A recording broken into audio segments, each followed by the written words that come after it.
තුට්ටුවේ මුතුලෙතයි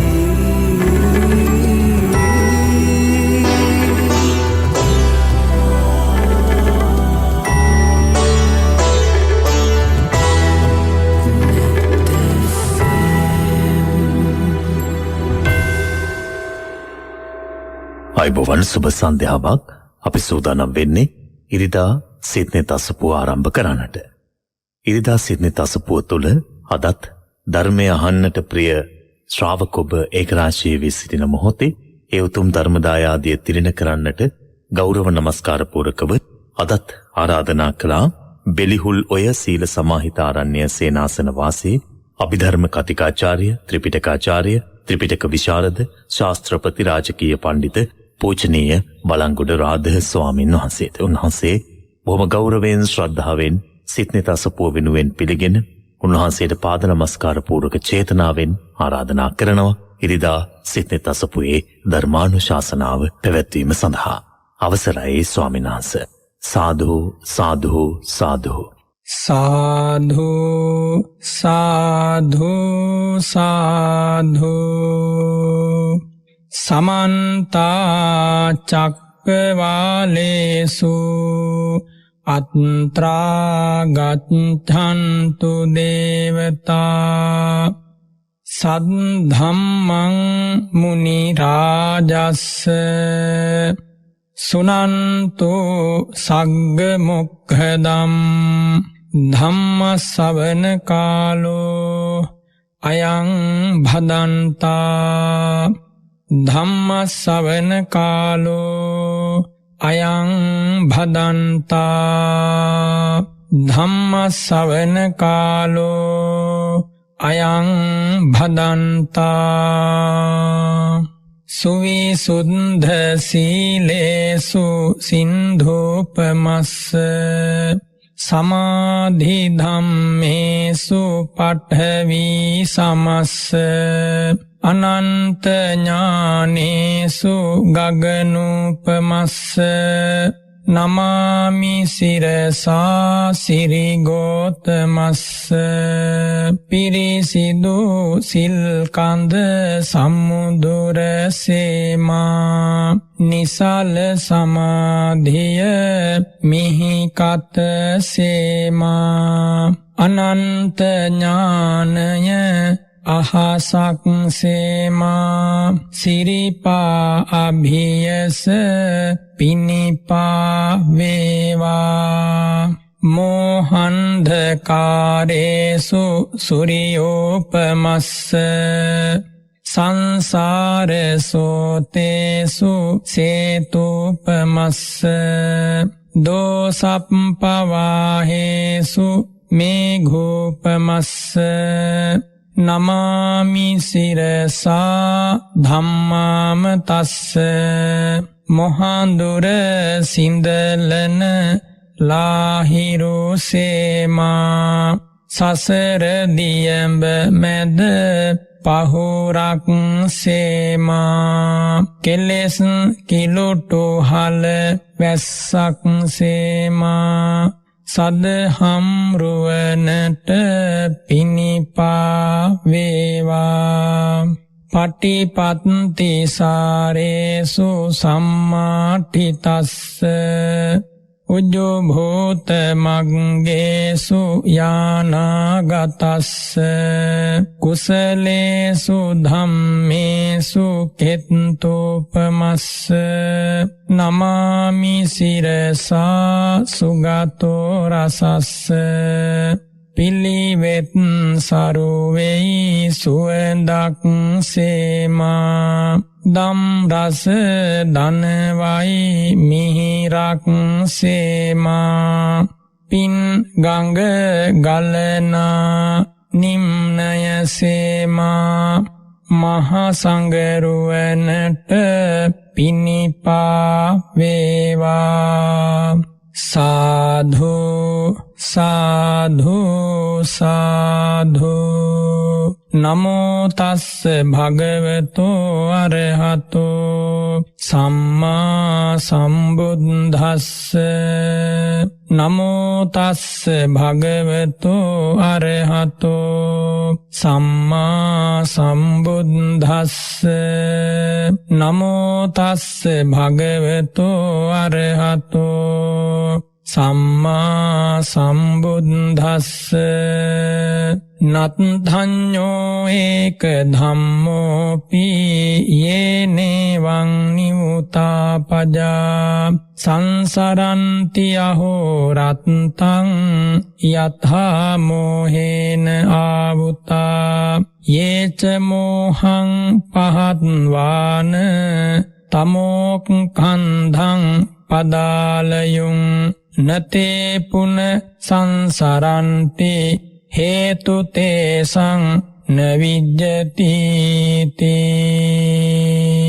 අතිපූජනීය සදාවන්දනීය මහා සංඝරත්නයෙන් අවසරයි ශ්‍රද්ධාවන්ත පින්වතුනි අද සිත්නෙත් අසපුවෙන් මිහිරි බණපදයක් අසන්නට සිත පහදවාගෙන සිටින හැම දෙනාටම නිදුක් නිරෝගී සුව දීර්ඝායුෂ ලැබේවා කියා මම මහා සංඝරත්නය වෙනුවෙන් ආශිර්වාද කරනවා ප්‍රාර්ථනා කරනවා.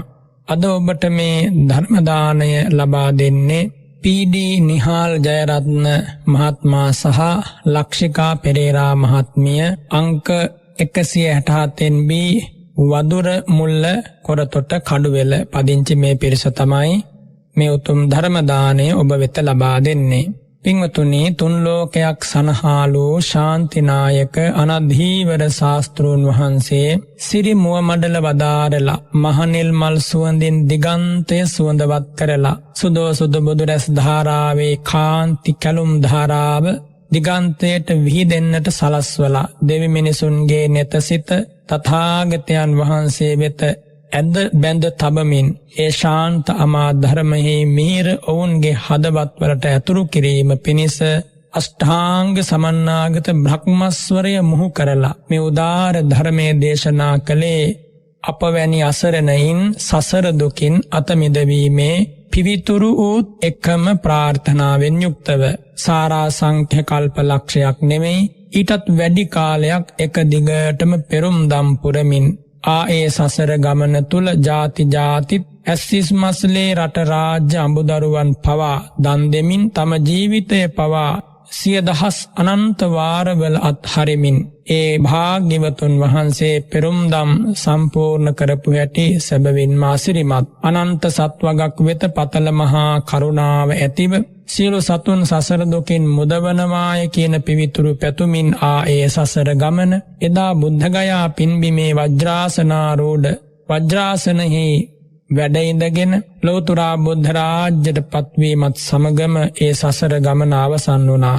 ඒ සසර ගමන අවසන් වීමත් සමග තථාගතයන් වහන්සේ අවබෝධ කරගත්තා. ಜಾති ಜಾතිත් ඇයි මේ දුක මට උරුම වුනේ? ಜಾති ಜಾතිත් මේ දුකට හේතුව කුමක්ද? ಜಾති ಜಾතිත් දුකට හේතුව කොහොමද නැති වුනේ? ಜಾති ಜಾති දුකට හේතුව නැති කරනු වස් මා මොනවාද මෙතුවක් කල් සිද්ධ කළේ? මේ ආදී වශයෙන් භාග්‍යවතුන් වහන්සේ පාරමී ධර්ම පුරමින් සසර ගමන ගැන නැවත හැරී බැලුවා. ඒ සසර ගමන ගැන අස්සක් මුල්ලක් නෑර නැවත නුවණින් විමසා බැලුවා. භාග්‍යවතුන් වහන්සේට වගේම සෙසු සියලු සත්වයන්ගේ සසර ගමනෙහි වගතුග ඒ බුදු වැසින් මහ ප්‍රඥාවෙන් සර්වඥතා ඥානයෙන් අතීතං ඥානයෙන් දැක වදාරලා ඉන් අනතුරුව ඒ බුදුරජාණන් වහන්සේ සිරි මුව මඩලින් වදාරනවා නාහම් භික්කවේ අඤ්ඤං ඒක නීවරණම්පි සමනුපස්සාමි යේන නීවරණේන නිවුතා පජා දීඝරත්තං සන්ධාවන්ති සංසරන්ති යතහිදම් භික්කවේ අවිජ්ජා නීවරණං. බුදුරජාණන් වහන්සේගේ සිරි මුව මඩලින් මේ පිට වූ වදන් වැල මොන තරම් සනාතන අගයකින් යුක්තද? මහණෙනි යම් නීවරණයකින් වෙලුණා වූ සත්වයෝ නැවත නැවත ඉපදෙමින් නැවත නැවත දිරමින් ඒ භවයන්හි ධාවනය කරා දිව්වක් කෙලවරක් නැති සසරක හැසිරුණා. කුමක්ද ඒ නීවරණ ධර්මය? අවිද්‍යාව නම් වූ නීවරණ ධර්මය. මේ අවිද්‍යාව නම් වූ නීවරණ ධර්මෙහි මහත කොච්චරද කියනවනම් තථාගතයන් වහන්සේ වදාරනවා මේ සංසාරගත සත්වයන් අවිජ්ජා නීවරණේනහි භික්කවේ නිව්තා පජා දීඝරත්තං සන්ධාවන්ති සංසරන්ති මේ නීවරණයෙන් වෙලුන බැඳුන පැටලුන සත් වගක් ජාති ජාතිත් සසර දුකේ නිමග්නව පවතිනවා ජාති ජාතිත් සසර දුකට වැටිලා අනේක විද දුක් උහුලනවා ජාති ජාතිත් සසර දුකට වැටිලා ජාති ජරා ව්‍යාධි මරණ ආදී දුක් දුම්නස් වලින් පීඩිතව කල් ගෙවනවා බුදුරජාණන් වහන්සේ වදාරනවා ඒ විදිහට අවිද්‍යා නීවරණයෙන් වෙලුන සත්වයන්ට ඒ අවිද්‍යා නීවරණයෙන් මිදෙන කම්ම වෙන රැකවරණයක් නැහැ. ඒ අවිද්‍යාවටම තමයි මෝහය කියලා කියන්නේ. එවිට මේ මෝහයෙන් මේ අවිද්‍යාවෙන් ඇවුරුණු සිත් ඇති සත්වයෝ නිතර සසර හැසිරෙනවා. අවිද්‍යා නීවරණ යම්සේද එබඳු ඌම අන් එකම බලවත් ධර්මයක්වත් බුදු වැසින් දකින්නේ නැහැ කියනවා මේ සසර දුක අපට උරුම කරන නිවන් මඟ අවුරාලන. එයයි බුදුරජාණන් වහන්සේ වදාලේ නත්ථඤ්ඤෝ ඒක ධම්මෝපි යේනේවං නිව්තාපජා සංසරන්ති අහෝරත්තං යතහා මෝහේන ආවුතා. මේ මෝහෙන් පැටලුන මෝහෙන් läගුණ මෝහෙන් ආවරණය වූ සිත් ඇති බව ඒ තරම් බලවත් නීවරණයක් ආවරණයක් නිවන් මඟ මුළු මනින්ම මෝහ කරනවා. යේච මෝහම් පහත්වාන තමෝ කන්දං පදාලයුම් නතේ පුන සංසරන්තේ හේතු තේසං නවිද්‍යති. බුදු සිරි මුහම්මදෙන් වදාරනවා යම් ආකාරයකින් යම් ආදි ශ්‍රාවක කෙනෙක් මේ මෝහය දුරු කරලා අරහත් මාර්ගඥානයෙන් සහ මුලින්ම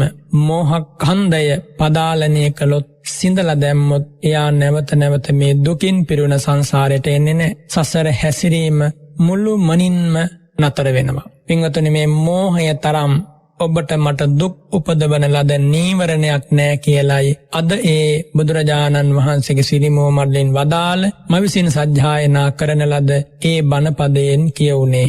මෝහය නීවරණ ධර්මයක්. අපි අහලා තියෙනවා ඉගෙනගෙන තියෙනවා පංච නීවරණ.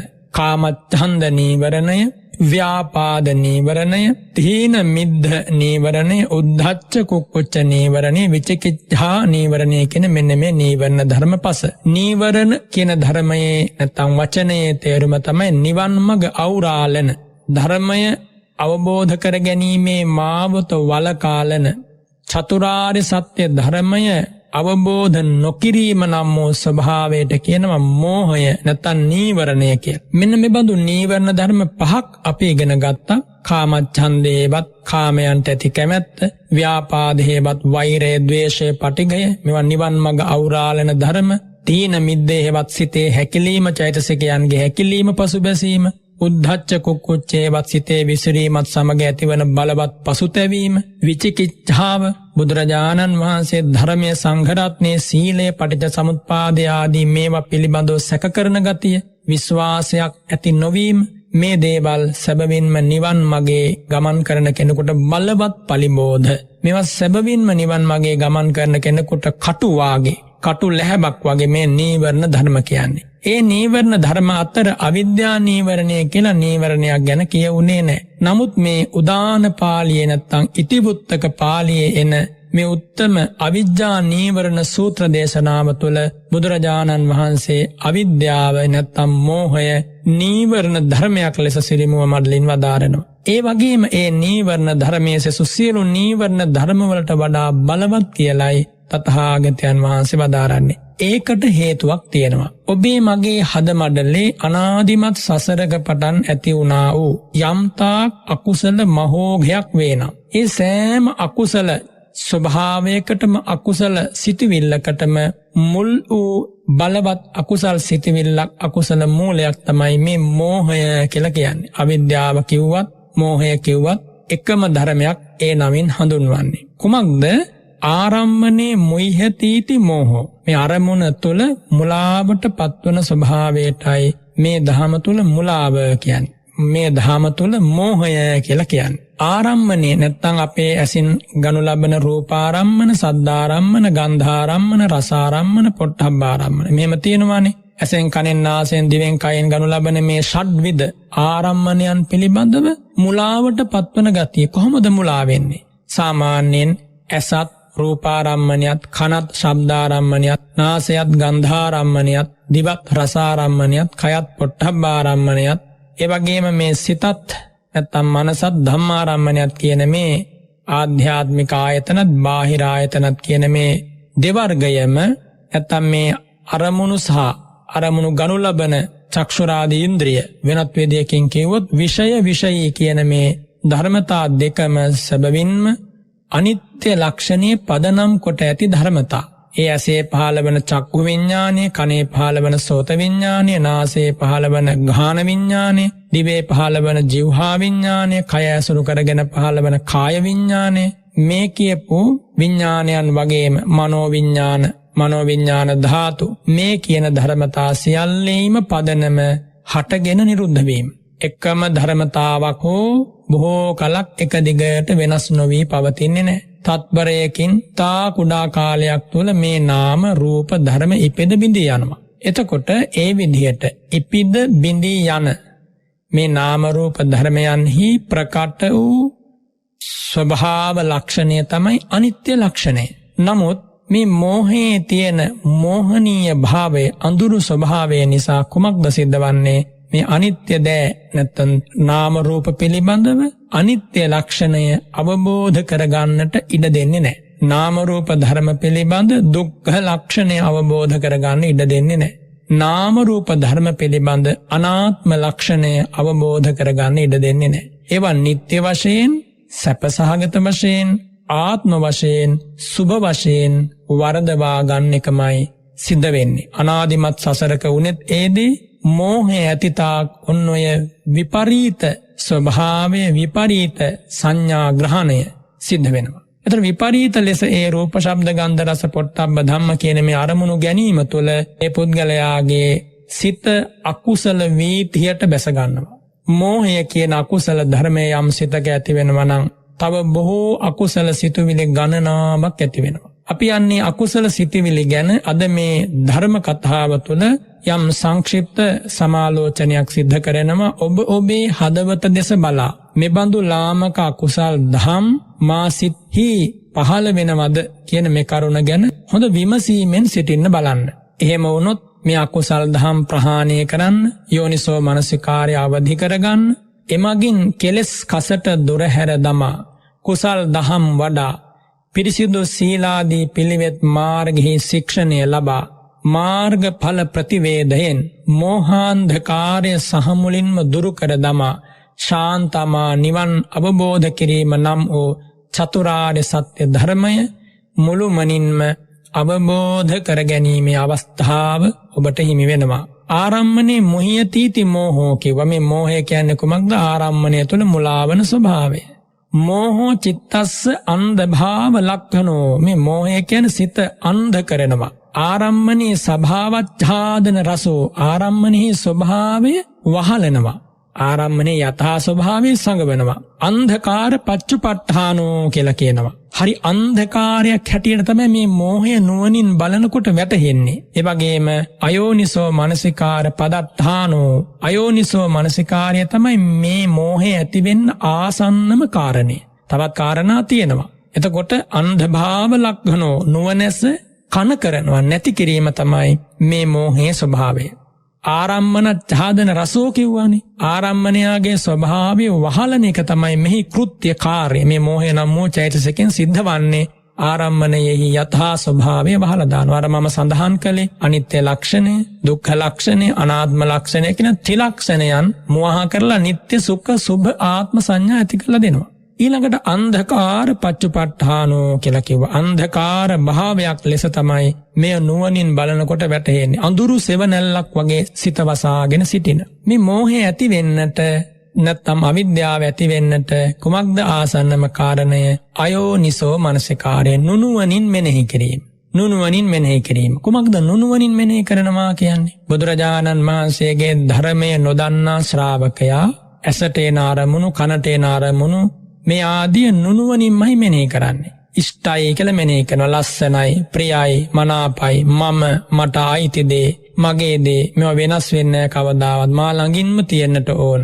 මේ දේ නිසා තමයි මම සතුට ලබන්නේ. අන්න එහෙම මේ සම්මුති ලෝකයේ පිහිටා සම්මුතිය තුල මුලාවටපත් වෙනවා. මේවා ಜಾති ධර්ම, ජරාවටපත් වෙන දේවල්, වයසට යන දේවල්, කැඩෙනවා, බිඳෙනවා, ඉහිරෙනවා, නොපෙනී යනවා. මට ඕන විදියට පවත්වන්න බෑ. ඊතා කුඩා කලකින් සියල්ල වෙනස් වී යනවා. අන්න ඒක තමයි යථාව ඥාන දර්ශනය කියන්නේ. අන්නේ අවබෝධය. ඒ අවබෝධය ඇති වෙනට නොදී සම්පූර්ණයෙන්ම මුලාවටපත් කරනවා. නිත්‍ය සුභ ඉෂ්ට කාන්ත ප්‍රිය මනාප සුභ සංඥා ඇති කළා දීලා මුළු මනසම කලතාලනවා. මුළු මනසම අවුල් කරනවා. මුළු මනසම අඳුරට හෙලනවා. අන්න ඒක තමයි මේ මෝහයේ ස්වභාවය.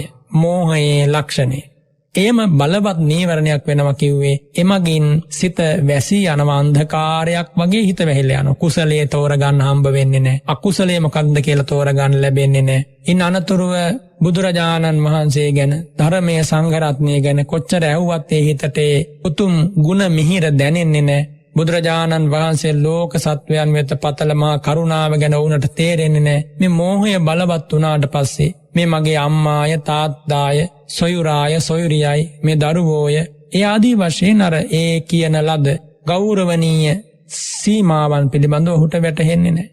හුදු තිරිසන්ගත සංඥා හිතට එනවා. මෝහයේ තියෙන බලවත් භාවය කොච්චරද කියනවා නම් මාර්ගඵල නොලබපු ඇත්තෝ සතර අපායට ඇදලා දාන්නට ප්‍රධාන වෙන්නේ මෙන්න මේ මෝහය නම් වූ ධර්ම ස්වභාවය. මේ අකුසල මූලයක්, බලවත් අකුසලයක්. අකුසල මූලයක්, බලවත් අකුසලයක්. අනත්ථ ජනනෝ මෝහෝ, මේ මෝහය අනර්ථයමයි සත්වයන්ට ජනනය කරන්නේ. මේ මෝහය යහපතක් කිසිදාක ඇති කළේ නැහැ. දැන් ඔබට වැටහෙනවා මෝහය කියන්නේ කුමක්ද? ආරම්මණයෙහි යථා ස්වභාවය දකින්නට නොදී එය වසාලන ස්වභාවයට කියනවා මෝහය කියලා. වෙනත් විදියකින් කිව්වොත් චතුසු සත්‍යේසු අඥානං, චතුරාර්ය සත්‍ය ධර්මය අවබෝධ නොවීම, නොදන්නාකම, ඒට කියනවා මෝහය නම් වූ ධර්ම ස්වභාවය. මෝහය නම් වූ අඳුර, මෝහය නම් වූ අන්ධකාරය. එය බලවත් නීවරණයක් කියලා බුදුරජාණන් වහන්සේ අවිජ්ජා නීවරණ සූත්‍රයේදී දේශනා කොට වදාළි. කුමක් නිසාද? සෙසු අකුසල් දහම් සියල්ලෙහිම උල්පත, සම්භවය, හට ගැනීම, හටගන්නා තැන තමයි මෙන්න මේ මෝහය.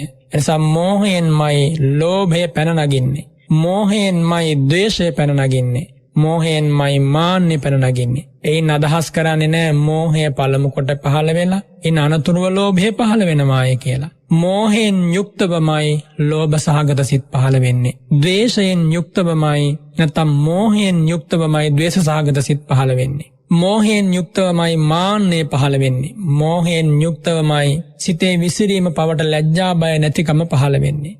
එනිසා සෙසු සියලු අකුසල සිතුවිලි, වෙනත් වේදයකින් කිව්වොත් 14ක් වූ අකුසල චෛතසික ධර්මයෝ පහළ වෙනවා නම් පහළ වෙන්නේ මෝහය හා එකට බැඳී, එකට වෙලි, මෝහය හා සහජාතවමයි මේ කියන ලද සියලු අකුසලයන් ඒකාන්තයෙන් පහළ වෙන්නේ. මෝහයෙන් තොරව ලෝභයක් පහළ වෙන්නේ නැහැ කිසිම මොහොතක.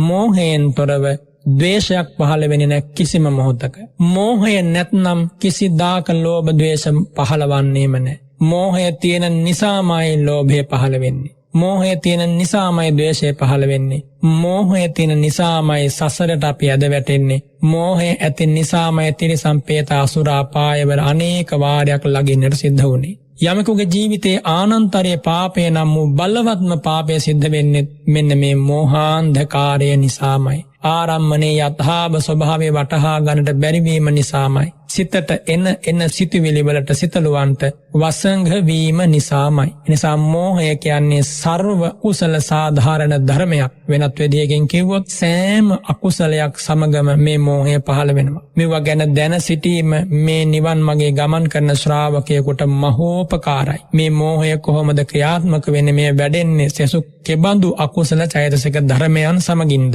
ආදී වශයෙන් මේ මෝහය ගැන හොඳ දැනුමක් ඇති කර ගැනීම ඊටාම වැදගත්. මේ මෝහය දිට්ඨි සහිත මෝහය, දිට්ඨි රහිත මෝහය කියලා ආකාර දෙකකට බෙදෙනවා. විමසුම් නුවණට විපක්ෂව ඒකාන්තයෙන් මුලා වීම දිට්ඨි රහිත මෝහය කියලා කියනවා. තීර්ථකාදී ඒ ශාස්ත්‍රවරයන්ගේ වචනය විශ්වාස කරනවා. අන්‍යාගමිකයන්ගේ වචන විශ්වාස කර ගනිමින් හටගන්නා මෝහයට කියනවා දිට්ඨි සහිත මෝහය කියලා. දිට්ඨි සහිත මෝහය. එනිසා මේ මෝහයන් දෙකෙන් දිට්ඨි සහිත මෝහය ඊටාම බලවත්. මිත්‍යා දෘෂ්ටිය සහිත වූ මෝහය හටගත්තොත් කොහෙන් නවතීද? නිරයෙන්මයි නවතින්නේ. ඒකත් නවාතනක් නෙවෙයි, නැවත නැවත සසරට යා වැටෙනවා. දිට්ඨි රහිත මෝහය නැත්නම් සක්කාය දිට්ඨිය හෝ රහිතව යම් මෝහයක් හට ගන්නවා නම් ඒ සක්කාය දිට්ඨිය නැති තැන තමයි සෝවාන් ආර්යයන් වහන්සේගේ හදමඩල. එනිසා දෘෂ්ටිය මුළුමනින්ම ප්‍රහාණය වූ තැන හට ගන්නා මෝහය නිරයට අපව ඇදලා දාන්නේ නැහැ. දෘෂ්ටිය ඉතිරියක් නැතිව, මිත්‍යා දෘෂ්ටිය වරදවා ගැනීම ඉතිරියක් නැතිව ප්‍රහාණය වූ තැන පහළවන්නා වූ මෝහය බලවත් අනර්ථයක් සිද්ධ වන්නේ නැහැ. නමුත් මෝහය යම් තාක් පවතීද ඒ තාක් අප සසරේ. සක්කාය දිට්ඨිය නම් වූ ඒ ධර්ම ස්වභාවය මුළු මනින්ම ප්‍රහාණය වෙච්ච දවසට, වෙනත් විදියකින් කිව්වොත් දිට්ඨිගත සංප්‍රයුක්ත ලෝභ මූල චිත්තෝත්පාදයන් සමග මෝහ මූලව පහළවන විචිකිච්ඡා සංප්‍රයුක්ත චිත්තෝත්පාදය කියන මෙන්න මේ පංචවිධ චිත්තෝත්පාදයන් හි පහළවීම ඉතිරියක් නැතිව නිරුද්ධ වූ දවසට අප සියලු දෙනාම නැවත කිසිදාක සතර අපායට වැටෙන්නේ නැහැ. ඒ දක්වා මේ මෝහය බලවත්ව ක්‍රියාත්මක වෙනවා. එතනින් එහා පැත්තටත් ඉන් ඔබටත් අරහත් මාර්ග ඥානය තුලින් මෝහය ප්‍රහාණය කරන කම්ම මේ මෝහයේ ක්‍රියාකාරීත්වය සිද්ධ වෙනවා. එනිසා මෝහය කියන්නේ අකුසල මූලයක්. සසු සෑම අකුසලයන් හා සමගම උපදිනවා. එය නීවරණයක් කියලා බුදුරජාණන් වහන්සේ දේශනා කරනවා. අහෝරත්තං සංසරಂತಿ යථා මෝහේන ආවුතා කියලා වදාරනවා. කෙලවරක් නැති සසරේ සැරිසරුවේ මෝහයෙන් වෙලිලා බැඳිලා පැටලිලා නුවණැති කෙනෙක් මේ තමෝ කන්ධං පදාලයුන් මේ මෝහාන්ධකාරයේ පදාලනය කළා නම් අන්නේ අය න පුනප්පුනං සංසරಂತಿ නැවත මේ සසරේ සැරිසරන්නේ නැහැ. ඇයි සැරිසරන්නේ නැත්තේ? හේතු තේසන්න විජ්ජති.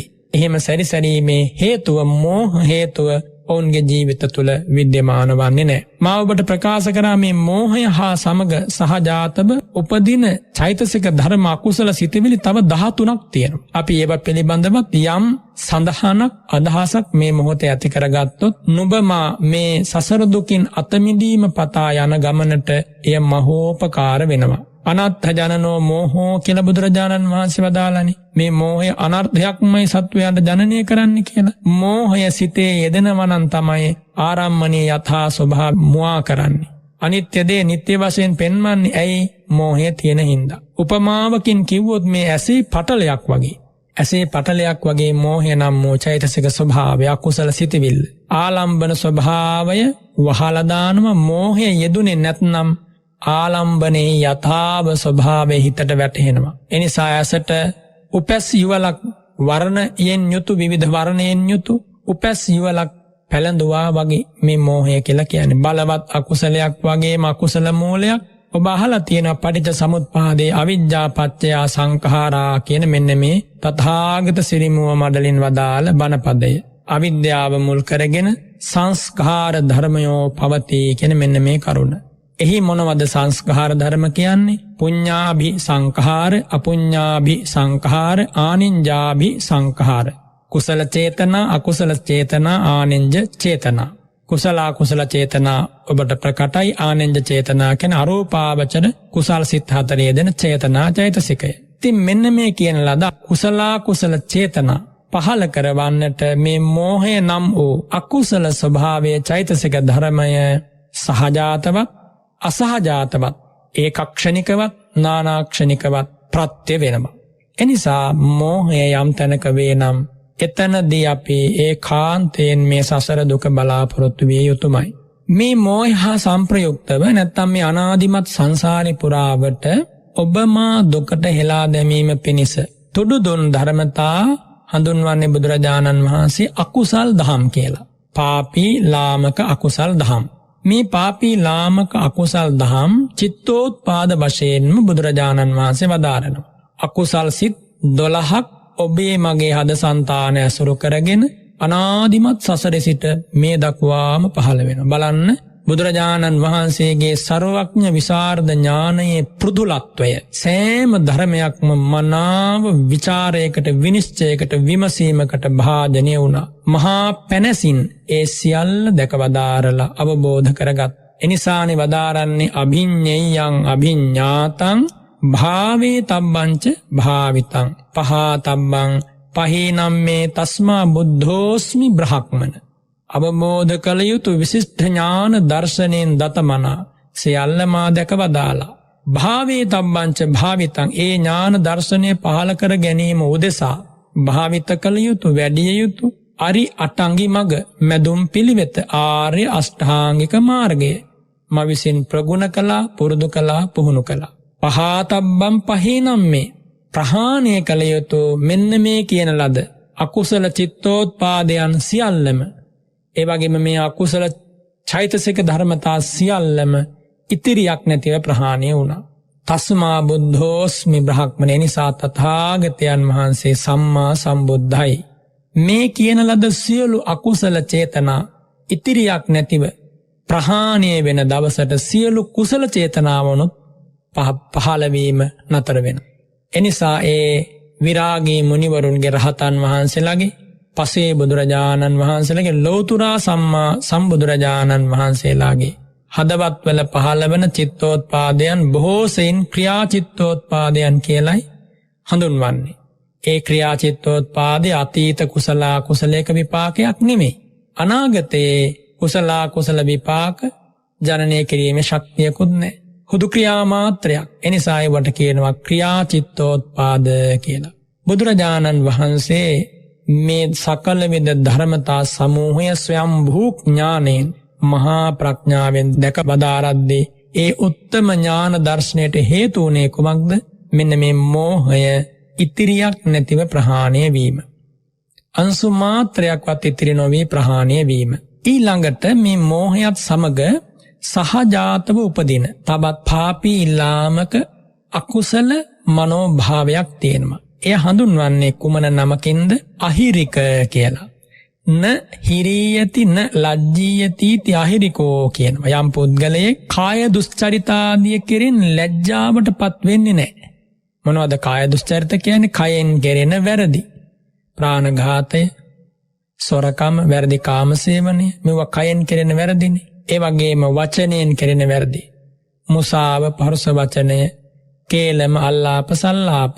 මනසින්ම කෙරෙන වැරදි. අවිද්‍යාව, ව්‍යාපාද, මිච්ඡා දිට්ඨි, දැඩි ලෝභය, ක්‍රෝධය, සමිත්‍යා දෘෂ්ටිය බැලඳ ගැනීම. මෙන්න මේ කියන ත්‍රිවිධ දුස්චරිතයන් කරන්නට යම් කිසි කෙනෙක් ලැජ්ජා වෙන්නේ නැත්නම් අන්නේ ලැජ්ජා නොවෙන ස්වභාවයේ චෛතසිකයක් හැටියටයි මේ සිතේ පහළ වෙන්නේ.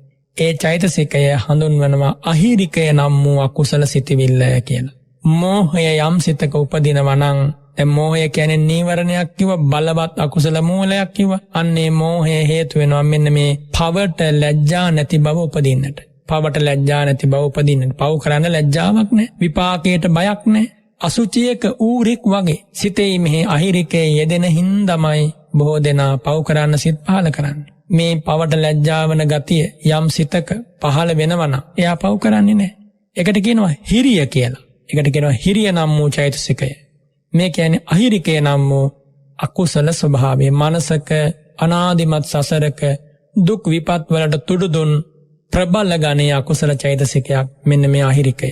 මෝහයෙන් උදව්ව ලබා මේ අහිරිකය යම් සිතක පහළ වෙනකොට මෝහයෙන් අරමුණේ ස්වභාවය මුවා කරලා නැත්ත ඇති සැටියටත් ඇත්ත නැති සැටියටත් වසන් කරලා අපව මුලාවට පත් කරනවා. අඳුරට හෙලනවා.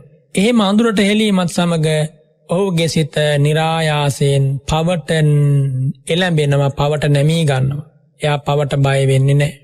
ඒ වගේම මෙන්න මේ අහිරිකය නම් වූ ස්වභාවයේ සෑම අකුසල චිත්තෝත්පාදයක් සමගම ඒකාන්තයෙන් යෙදෙනවා. කාය දුච්චරිතාදීහි අජිගුච්ඡන ලක්ඛණං අහිරිකං කියලායි වදාරන්නේ. කාය දුස්චරිතාදීන් ලැජ්ජා නොවන ස්වභාවය තමයි මේ අහිරිකයේ ලක්ෂණය. අලජ්ජනාකාරේන පාපානං කරන රසං, කිසිම ලැජ්ජාවක් නැතිව පව් කිරීම තමයි මෙහි කෘත්‍යය. ඒ වගේම මෙන්න මේ කියන ලද අහිරිකය හටගන්නට, මේ අහිරිකය නම් වූ අකුසල ස්වභාවය හටගන්නට ආසන්නම හේතුව කුමක්ද? ආත්මයට අගෞරව කිරීම ආසන්න කාරණය. ආත්මයට අගෞරව කරනවා කියන්නේ මේ මිනිස් ජීවිතයට වටිනාකමක් දීලා නැති බව. මිනිස් ජීවිතයේ අගය වටිනාකම තෝරා පහදා දුන්නේ බුදුරජාණන් වහන්සේනේ. දුර්ලභෝ manussත්ත්ව ප්‍රතිලාභෝ කියලා අන්නේ කරුණ මෙනෙහි කරන්නේ නැත්නම් එයා පවට ලැජ්ජාව නැති කරගන්න. බලන්න මෙව සිද්ධ වෙන හැටි. එනිසා අත්තාගාරව පදට්ඨානං කියලා වදාලේ අන්නේ කාරණේ. තම මිනිසත්කම දුර්ලභව ලැබිච්ච දෙයක්, බොහෝ පින් කරලා ලබාගත් දෙයක්, මේ මිනිසත්කම මම වැරදි ලෙස භාවිතයට ගන්න හොඳ නෑ කියන මෙන්න මේ අවබෝධය තිබුණේ නැත්නම් එයා පවට ලැජ්ජා වෙන්නේ නෑ කවමදාකවත්. පවට පිළිකුල් කරන්නේ නෑ. මේ අවබෝධය තිබුණොත් පමණයි ඔහු පව පිළිකුල් කරලා පාපයෙන් වෙන්වන්නට සිත් පහල කරගන්නේ. ඊළඟ අකුසල ස්වභාවය තමයි මේ මෝහය සමගම සහජාතව එකට හටගන්නා අනුත්තප්ප. කුමක්ද? න ඔත්තප්පතීති අනුත්තප්පං කියලා කියන යම් ධම්මජාතං යම් ධර්ම ස්වභාවයක් න ඔත්තප්පති කාය දුස්චරිතාදී කෙරෙන් ත්‍රස්ත වෙන්නේ නැහැ, තැති ගන්නෙ නැහැ, පවට බයක් නැහැ, කිසිම බයක් නැහැ, අපා බයවත් වෙන දෙයක්වත් දුගතිය වැටෙන්න වෙයි කියලාවත් එහෙම හිතන්නේ නැහැ. අන්නේ ස්වභාවයට කියන අනුත්තප්පය කියලා. අනුත්තාසන ලක්ෂණං කාය වචී මනෝ දුස්චරිතයන් කෙරෙන් තැති නොගැනීම තමයි මෙහි ස්වභාව ලක්ෂණය. ඒ වගේම පර අත්ත අගාරව පදට්ඨානං කියලා කියනවා. අන් අයගේ ජීවිතවල ඇති වටිනාකම ගැන, තමන්ගේ මිනිසත් භවයේ වටිනාකම වගේම අන් අයට ලැබුණ මිනිස් ජීවිතයේ වටිනාකමත් තමා මෙනෙහි කරන්නට ඕන. එහෙම නැති වුණොත් ඔවුන්ගේ මිනිසත් භාවය ගැන තමන්ට ඇගීමක් හිතේ ඇති නොවෙනකොට තමන් කරන පාප කර්මවලට අනිත් අසරණ උදවියත් සම්බන්ධ කරගන්නවා. කාය දුස්චරිත, වචී දුස්චරිත මෙවුවා බොහෝසෙයින් මිනිස් ජීවිතයක සිද්ධ වෙන්නේ තවත් මිනිසුන් සම්බන්ධ කරගෙන, තිරිසන් සතුන් සම්බන්ධ කරගෙන නෙමෙයිනේ. එනිසා යම් පුද්ගලයෙක් පාපයක් කරනකොට තව බොහෝ දෙනෙක් ඒකට ඈඳා ගන්නවා. තව බොහෝ දෙනෙක් ඒකට සම්බන්ධ කරගන්නවා. එනිසා තමන්ගේ මිනිසත් බවත් අන් අයගේ මිනිසත් භාවයත් මේ දෙකම හැල්ලුවට නින්දාවට භාජනය කරලයි යම් පුද්ගලයෙක් පාපයක් සිද්ධ කරනවා නම්, කාය වචී දුස්චරිතයක් මනෝ දුස්චරිතයක් සිද්ධ කරනවා නම් සිද්ධ කරන්නේ. බලන්න මොන තරම්නම් විනාශයක් තමනුත් අන් අයටත් සිද්ධ කරනවද, තමනුත් සිදු කරගෙන අන් අයටත් සිද්ධ කරනවද මේ ලාමක අකුසල දහම් වල බලය නිසා. ඒ වගේම බුදුරජාණන් වහන්සේ වදාරනවා මේ අකුසල් දහම් සිද්ධ කරද්දී ඒවට ලැජ්ජා නොවීමත්, විපාකයට බිය නොවීමත්, මට මේවා කළොත් මෙහෙම විපාක ලැබෙනවා, තමන්ට අනුන්ට උරුම වෙන නිරා දුක ගැන මෙනෙහි කරලා ඒ විපාකයට බය වෙන්නේ නැත්නම් ඒ පුද්ගලයාගේ අතින් ඕනෑම ගණයේ පාපයක් සිද්ධ වන්නට පුළුවන්. එනිසා බුදුරජාණන් වහන්සේ මහා බුදු කරුණාවෙන් මේවා තෝරලා දෙන්නේ ඔබේ මගේ ජීවිත මේ මහා දුකින් අත මිදවීම පිණිසමයි. මෙව්වා නොදන්නෝ මොන පාපයේද ලෝකේ නොකරන්නේ. මෙව්වා දැනගෙනත් අපි ලාමක විදිහට අපේ සිත, කය, වචනය හසුරුවනවා නම් අපි මේ තෙරුවන් වහන්සේලා නිඳා කරපු පිරිසක් බවට පත් වෙනවා. එනිසා මෙව්වා ගැන හොඳට සිහි කරන්න. මේ කියන ලද අනුත්තප්පේ නම් වූ පවට බිය නොවන ස්වභාවය සෑම අකුසල චිත්තෝත්පාදයක් සමගම යෙදෙනවා. එමගින් මහා දුකක් දිනක නියත වශයෙන් අපට උරුම වෙනවා. මේ ධර්මතා අවබෝධ කරගෙන අකුසලයේ ප්‍රහාණය වුණේ නැත්නම්. ඊළඟ අකුසල සිතුවිල්ල තමයි උද්ධච්චය කියලා කියන්නේ. උද්ධච්චය, උද්ධතස්ස භාවෝ උද්ධච්ඡං කියලා කියනවා.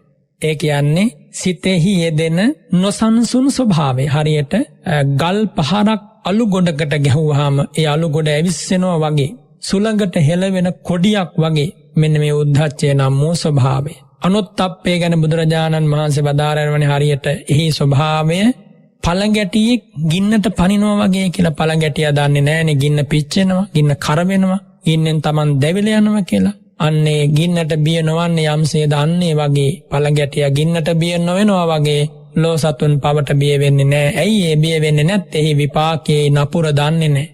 දුගති දුක ගැන දන්නේ නැහැ. අකුසලයට ලැබෙන බීසුණු මතු විපාක ගැන දන්නේ නැහැ. එනිසා බුදු කරුණාවෙන් සම්බුදු අනුහසින් විවරණය කරන ලද මේ ධර්මය ගැන අතිමාත්‍ර අධිමාත්‍ර ගෞරවයක් සිත්හි දරාගෙනයි මේ ධම්ම ජීවිතයට ගලපා ගන්නට ඕන ගිහි පැවිදි සියලු දෙනාම. බුදුරජාණන් වහන්සේ වදාරනවා මෙන්න මේ උද්ධච්චය නම් වූ ස්වභාවයේ හිතේ යෙදෙනකොට සිත තැම්පත් වෙන්නේ නැහැ, සිත චංචල වෙනවා. සිත චංචල වෙනකොට කුසල් සිතක් පහළ වෙන්නේ නැහැ කියන එක බොහෝ දෙනාට වැටහෙනවනේ. එහෙනම් මොනවද පහළ වෙන්නේ? අකුසල් සිතක්මයි පහළ වෙන්නේ. එක්ක ලෝභය, එක්ක ද්වේෂය, මේවා තමයි පහළ වෙන්නේ. එනිසා සිතේ විසිරීම, නොසන්සුන් බවට කියනවා උද්ධච්චය නම් වූ අකුසල චෛතසිකය කියලා. එහි ලක්ෂණයම නොසන්සුන් බව. එයට ආසන්නම හේතුව හටගන්නට අයෝනිසෝ මනසිකාරය.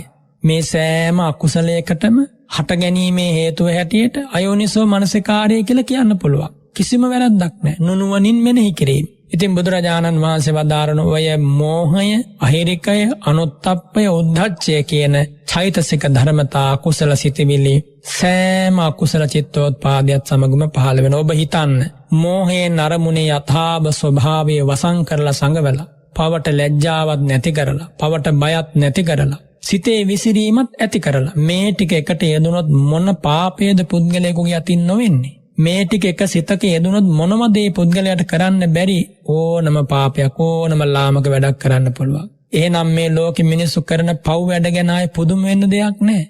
මෝහයෙන් අන්ධකාර කළ වහලා සිත, පවට ලැජ්ජා බය මුළුමනින්ම නැති කරලා, සිතේ විසිරීම බලවත් කරලා. එනිසා මව මරණ, පියා මරණ තැන පටන් සෙසු සියලු බලවත් ගණයේ අකුසල ධර්මයන් ඒ පුද්ගලයාගේ අතින් සිද්ධ වෙන්නට පුළුවන්. එනිසයි තථාගතයන් වහන්සේ වදාරන්නේ සෝතාපන්න ආර්ය ශ්‍රාවකයාට පමණයි ගතිය නියත වන්නේ.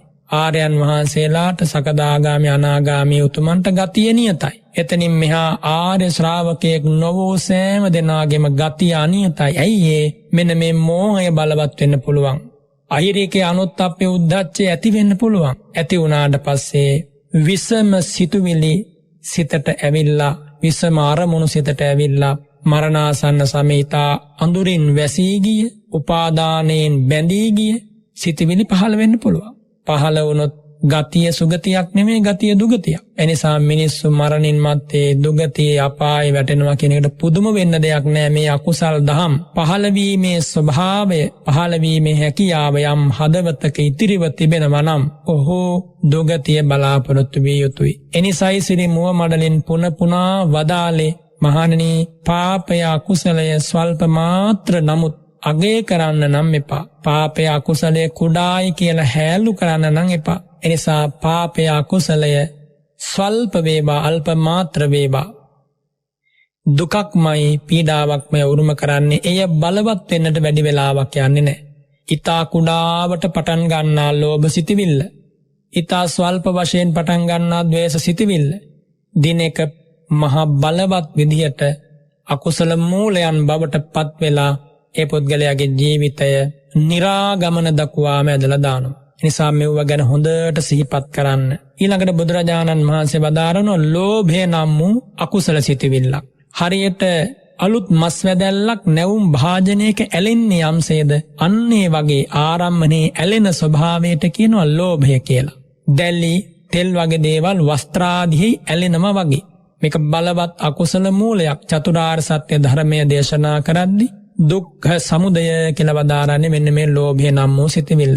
මේ ලෝභයෙන් යුක්ත චිත්තෝත්පාද 8ක් අපේ හද సంతානේ පහළ වෙනවා. එයින් 4ක් දිට්ඨිගත සංප්‍රයුක්තයි, 4ක් දිට්ඨිගත විප්‍රයුක්තයි. මිත්‍යා දෘෂ්ටියත් සමගත් ලෝභය යෙදෙනවා. මිත්‍යා දෘෂ්ටියෙන් තොරවත් ලෝභය පහළ වෙනවා. මිත්‍යා දෘෂ්ටියෙන් තොරව පහළ වන ලෝභය මිත්‍යා දෘෂ්ටියෙන් යුක්තව පහළ වන ලෝභයට වඩා බලවත් භාවයෙන් අඩුයි. එනිසා සෝවාන් ආර්ය ශ්‍රාවකයෙකුගේ චිත්ත ප්‍රවෘත්තිය තුළ කිසිදාක මිත්‍යා දෘෂ්ටියෙන් යුක්ත නැත්තම් දිට්ඨිගත සංප්‍රයුක්ත ලෝභ මූල සිත් පහළවන්නේ නැහැ. දිට්ඨිගත විප්‍රයුක්තව පහළ වන ලෝභ මූල සිත් වලින් ඒ සෝවාන් ආර්ය ශ්‍රාවකයා කිසිදාක දුගතියට නිරයට ඇදගෙන යන්නෙත් නැහැ. එනිසා මේ ධර්ම මාර්ගයේ සැබෑම ජයග්‍රහණය, පළමු ජයග්‍රහණය, යලි කිසිදාක පරාජයකට පත් නොවන ජයග්‍රහණය කුමක්ද? සෝවාන් ආර්ය ශ්‍රාවකයෙක් බවට පත්වීම. ඒ උදෙසා තමයි මේ සෑම ධර්ම කතාවක්ම, සාකච්ඡාවක්ම, විමසීමක්ම මේ ගුණ ධර්ම පුරන්නේ. දානයෙන් සීලෙන් ජීවිතය ලස්සන කරගන්නේ. ඒ සෑම දෙයක්ම සිද්ධ කරන්නේ ඒ ආර්ය ශ්‍රාවක භූමියට ප්‍රවේශ වීම පිණිස. මේ උත්තම ධර්ම මාර්ගයේ ගමන් කරන ශ්‍රාවකයාගේ ප්‍රථම මංගල්‍යය කියලා කියන්න පුළුවන් ඒ සෝවාන් භූමියට ප්‍රවේශ වීම. නැත්තම් සක්කාය දිට්ඨිය, විචිකිච්ඡාව, සීලබ්බත පරාමාස ඉතිරියක් නැතිව ප්‍රහාණය වීම. ඒ උදෙසාම ඔබ උත්සාහවත් වෙන්න, ගුණ ධර්මයේ උදෙසාම පුරුදු කරන්න. ඉවසීම, කරුණාව, දයාව, මෛත්‍රිය, අනුකම්පාව ඒ උදෙසාම සම්පූර්ණ කරන්න. බුදුරජාණන් වහන්සේ වදාරනවා ඊළඟ පාපී ලාමක අකුසල ධර්මයේ කුමක්ද? දිට්ඨිය. දිට්ඨිය කියලා කියන්නේ කුමක්ද? සාමාන්‍යයෙන් දිට්ඨි කියන වචනේ තේරුම තමයි දැක්ම කියන කාරණේ. නමුත් මෙතන දිට්ඨිය කියන්නේ මිච්ඡා දිට්ඨිය, වැරදි දැක්ම. ආර්ය අෂ්ටාංගික මාර්ගයේ තියෙනවනේ සම්මා දිට්ඨිය කියලා. ඒ කියන්නේ ප්‍රඥාවට නමක්. චතුරාර්ය සත්‍ය පිළිබඳව ඇසීම, සිතීම, නුවණින් මෙනෙහි කිරීම. කට කියනවා සම්මා දිට්ඨිය කියලා. ලෞකික සම්මා දිට්ඨිය, ලෝකෝත්තර සම්මා දිට්ඨිය කියලා එහි ප්‍රභේද තියෙනවා. අපි ඒව නැවත අවස්ථාවක සාකච්ඡා කරමු. මේ කියන්නේ මිච්ඡා නැත්තම් වැරදි දෘෂ්ටිය. හරියට මිරිඟුවක් ජලය කියලා පෙන්වනවා වගේ. ඒ බලවත් ඇති වෙන්න පුළුවන්, අහේතුක ඇති වෙනවා. අකිරිය නාස්තික කියලා මේ මිත්‍යා දෘෂ්ටිය ප්‍රභේද ගණනාවකින් නැති වෙනවා. හේතුව පිළිගන්නේ නැහැ, අහේතුක දෘෂ්ටිය කියලා කියනවා. ඒ වගේම ක්‍රියාව, කර්මය පිළිගන්නේ නැහැ, අකිරිය. ඒ වගේම ඵලය පිළිගන්නේ නැහැ, කර්ම විපාක හේතුඵල පිළිගන්නේ නැත්නම් අන්න ඊටාම බලවත් දෘෂ්ටියක්. ඒ බලවත් දෘෂ්ටිය යමෙකුගේ හිතේ ඇති වුණොත් ඔහු ඒකාන්තයෙන්ම යන්නේ කොහෙටද? නිරයටමයි. ලෝභයත් සමගමයි මේ දිට්ඨිය ඇති වෙනවා නම් ඇති වෙන්නේ. ලෝභයෙන් තොරව දිට්ඨිය ඇතිවන්නේ නැහැ. එහෙනම් ලෝභය, මෝහය කියන ධර්මතා දෙකෙන් යුක්තවමයි මේ දිට්ඨිය ඇතිවන්නේ. මිත්‍යා දෘෂ්ටිය ලෝභයෙන් අනුග්‍රහය ලබා, මෝහයෙන් අනුග්‍රහය ලබා ඇති වෙනකොට මොන්න තරම් බලවත් වේද?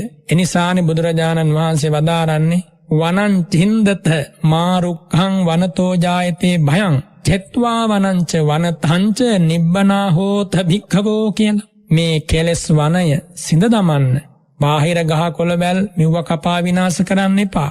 කෙලෙස් වනයේ සිඳදා දමා තෘෂ්ණා සංඛ්‍යාත වනයෙන් නික්මිලා, දෘෂ්ටි සංඛ්‍යාත වනයෙන් නික්මිලා නුඹ නිදහස් වෙන්න කියලා බුදුරජාණන් වහන්සේ වදාළේ. ඒ තරමින්ම මෙව බලවත් වන නිසා. ඉතින් මේ ස්වභාවයන් සිතේ ඇති වුණාට පස්සේ පුද්ගල මනසක් වියරු වැටෙනවා, අඳුරට වැටෙනවා. එසා දිට්ඨිය කියන්නේ බඳු ලාමක අකුසල ධර්මයක්. ඊළඟ අකුසල ධර්මය තමයි මාන්නේ, මම උසස් කියලා සිතේ ඇතිවන උඩඟු ස්වභාවය.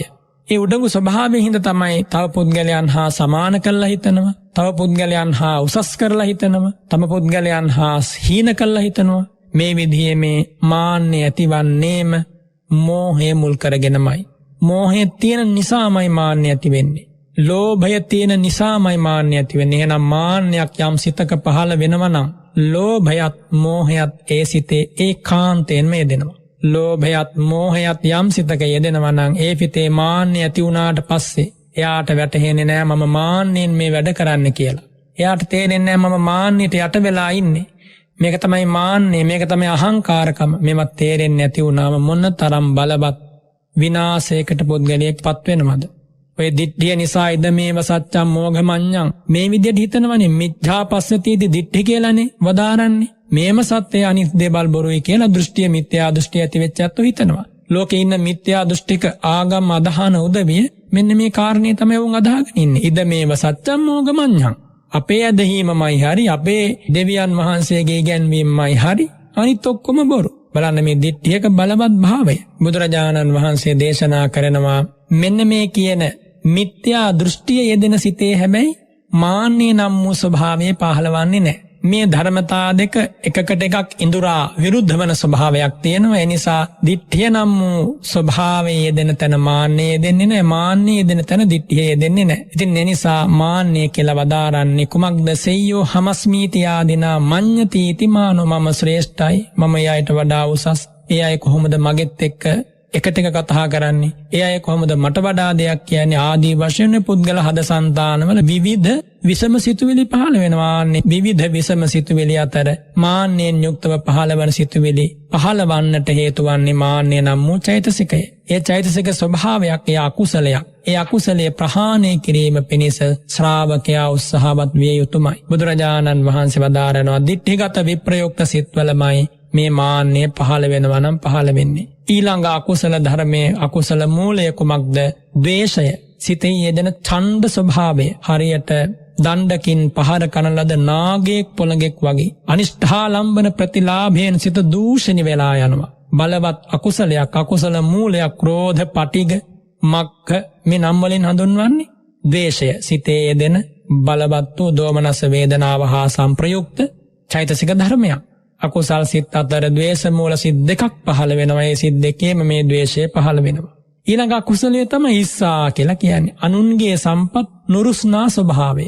ඒ තාලාමක අකුසලයක්. මේවා ගැන තා ගැඹුරු විස්තර විවරණයන් මේ ශ්‍රී සද්ධර්මයේ තුල උගන්වනවා. මා මේ ඔබට සංක්ෂිප්ත විවරණයක් කළේ මේ වගේ ලාමක ධර්මතා හිතේ ඇති වෙනවා නම් යම් පමණකින් හෝ දැන හඳුනා ඒව ප්‍රහාණය කිරීම පිණිස දුරු කිරීම පිණිස ඔබ උත්සාහවත් වෙන්න. මච්චරිය කියන්නේ සිතේ යෙදෙන සිය සම්පත් සංගවන ස්වභාවය. මසුරුකම හිතේ යෙදුනට පස්සේ Tamanගේ සැපත අන් අයට ලබා දෙන්නවා තියා දක්වන්නවත් පෙන්වන්නවත් කැමති නැහැ. ඒ තරමින් මේ සිත වැහිලා යනවා. මේ හැම දෙයකටම මෝහය මුල් වෙනවානේ. ඊර්ෂ්‍යාවටත් මෝහය මුල් වෙනවා. මසුරුකමටත් මුල් වෙනවා. ද්වේෂයටත් මුල් වෙනවා. සසු සියලු අකුසල පිටිවිලි වල මුල් වෙනකොට මෝහය බලන්නේ අනිත් අකුසල් පිටිවිලි වලත් බලය කොච්චරනම් ශක්තිමත් වෙනවද? කුක්කුච්චේ කියන්නේ සිතේ යෙදෙන දුසිරිත් ගැන. එහෙම නැත්නම් මේ ජීවිතයේ සිද්ධ වෙච්ච දුසිරිත් ගැන හිතා පසුතැවෙන ස්වභාවය. ඒ වගේම මට පින්ටස් කරගන්න බැරි වුණානේ, දන් දෙන්න බැරි වුණානේ, පුළුවන් කාලේ මම වරදවාගෙනයි ජීවත් වුණේ ආදී වශයෙන් සිතක ඇතිවෙන ස්වභාවයට කියන කුක්කුච්චය කියලා. කුක්කුච්චය උද්ධච්චයත් සමගම මේ කුක්කුච්චය පහළ වෙනවා. උද්ධච්චය සමගමයි කුක්කුච්චය, මච්චරිය, ඉස්සාසය සියලු ධර්මතා පහළ වෙන්නේ. මෝහ, අහිරික, අනුත්ප්ප, උද්ධච්ච කියන මේ හතර සහිතවමයි සසු සියලු අකුසල ධර්මතා පහළ වෙන්නේ. ඒ වගේම ද්වේෂයත් සමග පහළ වෙනවා නම් ද්වේෂයත් එක්ක ඊර්ෂ්‍යාව පහළ වෙන්න පුළුවන්, මසුරුකම පහළ වෙන්න පුළුවන්, මේ කුක්කුච්චේ පහළ වෙන්න පුළුවන්. එනිසා මේ බුදුරජාණන් වහන්සේ වදාරනවා ඉස්සා, මච්චරිය, කුක්කුච්ච කියන මේ සිතිවිලි තුන අකුසල් සිත්වලින් ද්වේෂ මූල සිත්වල සුදුසු පරිදි අවස්ථානුරූපීව පහළ වෙලා පුද්ගල මනසක් වියරුවට, අඳුරට, දුකට හෙලනවා. බලන්න මේ වගේ ක්‍රියාත්මක මෙව්ව දැන පෝෂණය කරන්න එපා. මෙව්වට කියනවා පටිච්චන්න පරිස්සය කියලා. ඇතුලේ ඉන්න හතුරු. බාහිර පරිස්සය කියන්නේ බාහිර ඉන්න හතුරු. බාහිර ඉන්න හතුරු කිව්වම බාහිරින් එන කරදරනේ. සතාසිව්පා වගේ කරදර, අලිකොටි වලස්සුන්ගේ කරදර, නපුරු මිනිසුන්ගේ කරදර බාධක. ඒවා ප්‍රකටව දැනෙනවා එනකොට. නමුත් මේ ඇතුළත ඉන්න සතුරු අප විසින්මයි පෝෂණය කරන්නේ. අපේ කැමැත්තෙන්මයි හදවත ඇතුලේ ලැබුම්ගෙන පවතින්නේ. අපේ සාරයමයි උරා බොන්නේ. අපටමයි විනාශය ගෙන දෙන්නේ. අපටමයි නිරය දුක උරුම කළා දෙන නිසා දැන මේ සතුරන් වඩනවද කියලා ඔබ තීරණය කරන්නට ඕන. ඊළඟ අකුසලයේ තමයි තීනය, චිත්තයාගේ පසුබස්නා ස්වභාවය. මිද්ධය කියන්නේ චෛතසිකයන්ගේ පසුබස්නා ස්වභාවය. මේ තීන මිද්ධ කියන චෛතසික ධර්ම දෙක අකුසල් සිත් වලින් සසංඛාරික අකුසල් සිත් වලමයි යෙදෙන්නේ. අසංස්කාරික අකුසල් සිත් වල යෙදෙන්නේ නැහැ. සසංඛාරික කියන්නේ තමාගේ හෝ තව කෙනෙකුගේ රුකුල් දීමකින් පහළවන සිත් වලට කියනවා සසංඛාරික කියලා. එසේ නොවි ස්වභාවිකව નિરાයාසයෙන් පහළ වෙනවා නම් අසංස්කාරික කියලා කියනවා. එනිසා මේ තීන මිද්ධ කියන අකුසල චෛතසික දෙක සසංඛාරික අකුසල් සිත් වල යෙදෙනවා. ඊළඟ අකුසල චෛතසිකය තමයි කුමක්ද? විචිකිච්ඡා කියලා කියන්නේ. චිකිත්සා කියන්නේ ප්‍රතිකාරයට නමක් නේ. චිකිත්සා විචිකිත්සා කියලා කියනවා. සැකය, මේ සාමාන්‍ය ධර්මතා පිළිබඳව ඇතිවන සැකය නෙමෙයි. බුදුරජාණන් වහන්සේගේ සම්බුද්ධ රාජ්‍ය අදහා ගන්න බැරුව ඇතිවන සැකය. බුදු ගුණ, දම් ගුණ, සංඝ ගුණ ගැන සැක කරනවා. උත්තරීතර ධර්ම විවරණයන් පිළිගන්නේ නැහැ. ඒ වගේම යම් පුද්ගලයෙක් සීලයට විපාක තියෙනවා, සීලේ ආනිසංස ලැබෙනවා, පිළිගන්නේ නැහැ. අන්න එයාගේ හිතේ ඇති වෙනවා විචිකිච්ඡාව. මෙහෙම තියෙන්න පුළුවන්ද? මෙහෙම තියෙනවා නම් ආදී වශයෙන් කුසල ධර්මයන්හි විපාක ගැන ඇතිවන සැකය, පටිච්ච සමුප්පාදය ගැන ඇතිවන සැකය, పూర్වාන්ත අපරාන්ත මේවා ගැන ඇතිවන සැක. එනිසා බුද්ධාදී අටතැන් පිළිබඳව ඇතිවන සැකයට කියනවා විචිකිච්ඡාව කියලා. යම් සිතක මෙවුවා යෙදුනොත් ඒ සිතට බලන්න මෝහයනුත් අනුබලයක් ලැබෙනකොට, හිතේ විසිරීමෙන් අනුබලයකුත් ලැබෙනකොට, පවට ලැජ්ජා බය නැතිකම කියන මේ කරුණුත් යෙදෙනකොට මොන තරම් දුකකට මෙවුවා හේතු වෙයිද? එනිසා ඔබ දකින්න මේ අනතුරු, ඔබ හඳුනා ගන්න මේ අනතුරු හඳුනාගෙන මෙවුවා ප්‍රහාණය කිරීම පිණිසම මේ උත්තම තථාගත ධර්මයේ හැසිරීමට ඔබ ඉඳුරාම වග බලා ගන්න.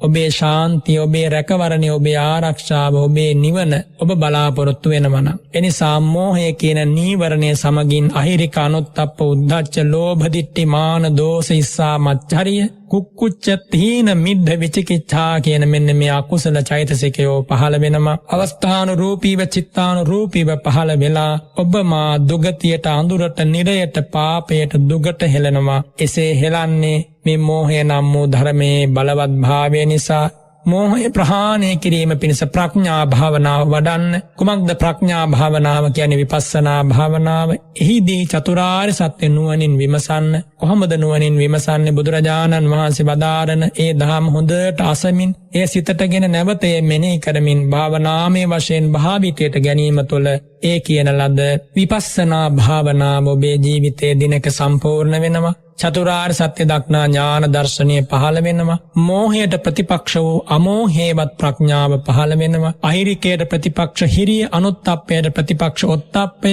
උද්ධච්චයට ප්‍රතිපක්ෂ ඒකාග්‍රතාවය, ලෝභයට ප්‍රතිපක්ෂ අලෝභය, දිට්ඨියට ප්‍රතිපක්ෂ වූ විශ්වසනීය භාවය, හෙවත් එහෙම නැත්නම් සිතේ සංසිඳීම, ශ්‍රද්ධාව, මේ වගේ ධර්මතා පහළ වෙනකොට ඒ පුද්ගලයාගේ ජීවිතය ශාන්තිය පිණිස ඒකාන්තයෙන්ම ගමන් කරනවා. අද මේ අසූත්තම ධර්මපරියාය තුළින් අකුසලයේ අකුසල් පිතිවෙලවල උපදීම, ඒ වගින් ඇතිවන්නා වූ බලවත් දුක්ඛදායක බව මෙවුවා යම් පමණකට හෝ තේරුම්ගෙන අකුසලයෙන් සිත මුදවා ගැනීම පිණිස හැකි හැම උත්සාහයක්ම ගන්න. ඒ උදෙසා ඔබට මේ අසූ ධර්මපරියාය ඒකාන්තයෙන් මඟ පෙන්වීමක්, ආශිර්වාදයක්, අනුග්‍රහයක්, උපකාරයක්ම වේවා කියලා මම මහා සංඝරත්නය වෙනුවෙන් ආශිර්වාද කරනවා. හැම දිනාටම උතුම් ධර්මාවබෝධයම ලැබේවා. අද මේ උතුම් ධර්ම දානය ඔබට ලබා දුන්නේ අංක 167 B වදුරමුල්ල කොරතොට කඩුවෙල පදිංචි පී.ඩී. නිහාල් ජයරත්න මහතා සහ ලක්ෂිකා පෙරේරා මහත්මිය.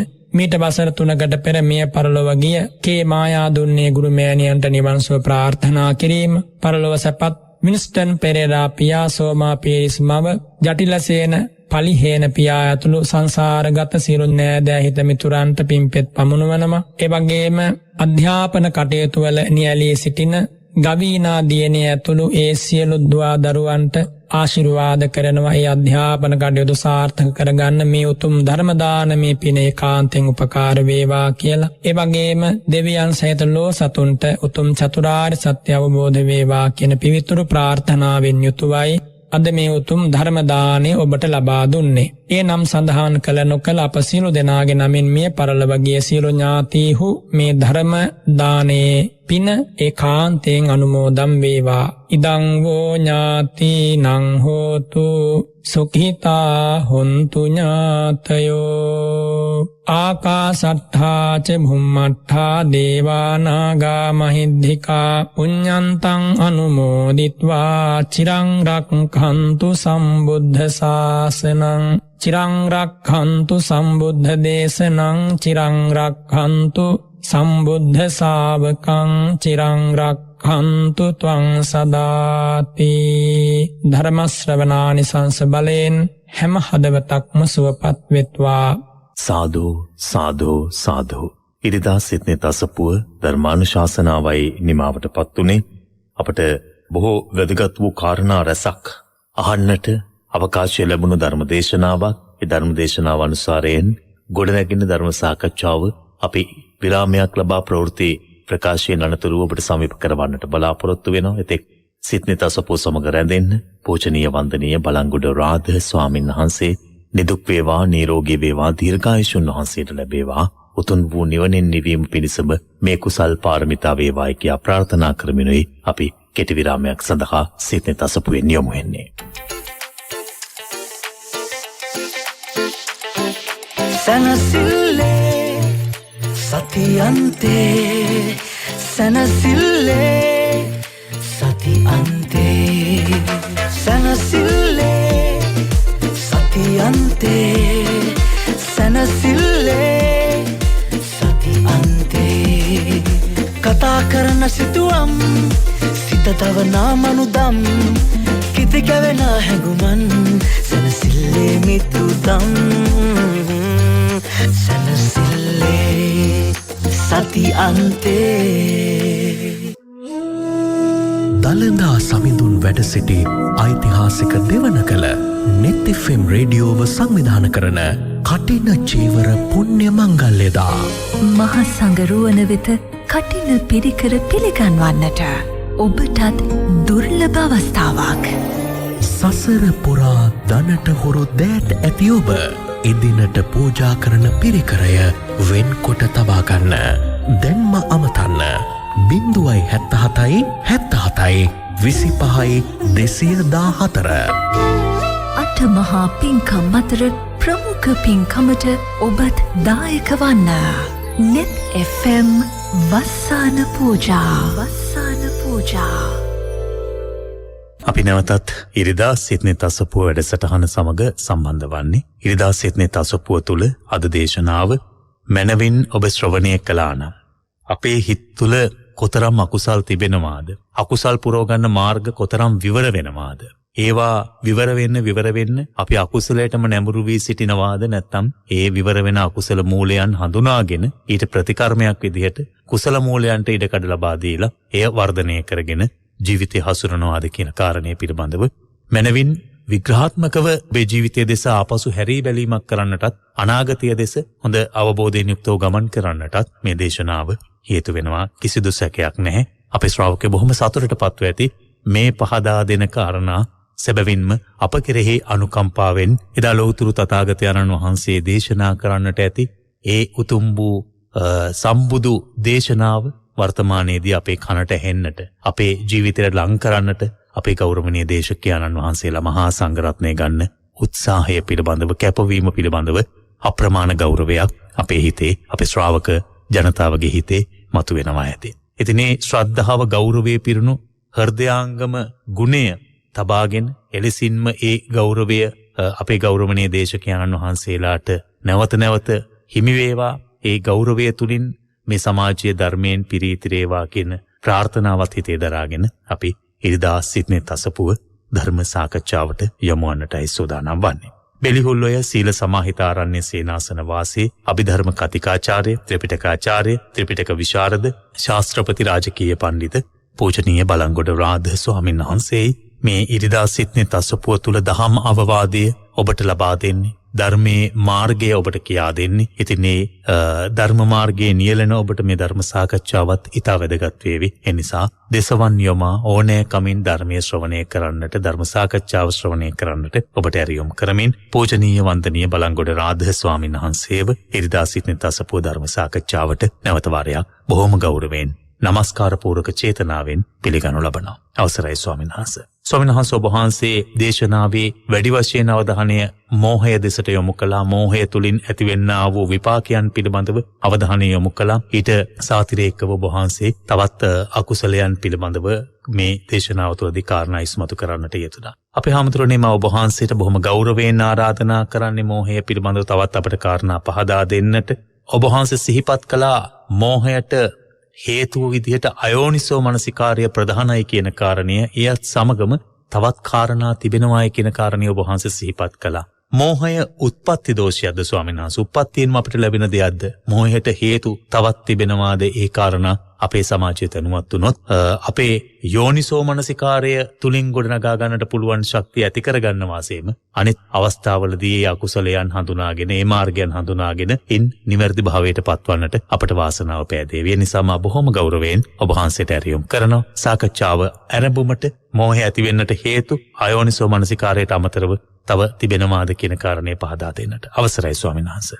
පින්වත් වරුණ ඇතුළු සිත්නෙත් අසපුවේ ධර්ම සාකච්ඡාවට සම්බන්ධ වන අතිපූජනීය මහා සංඝරත්නය ඇතුළු හැම දෙනාටම නිදුක් නිරෝගී සුව දීර්ඝායුෂ ලැබේවා කියලා මම පළමු කොට ප්‍රාර්ථනා කරනවා. වරුණ, මෝහය කියන ධර්ම ස්වභාවය බුදුරජාණන් වහන්සේ වදාරනවා උපදින සෑම අකුසල සිතකම මූල නිදානය කියලා. අකුසලයෙන් තමයි අපි මෙච්චර කාලයක් මේ අනාදිමත් සසර දුකකට ඇදලා බැඳලා ගිල්වලා ගොඩ එන්නට බැරි විදියට අපව අසරණ කළේ මේ සසර දුක තුල කුමක්ද? මෙන්න මේ මෝහය කියන ධර්මය.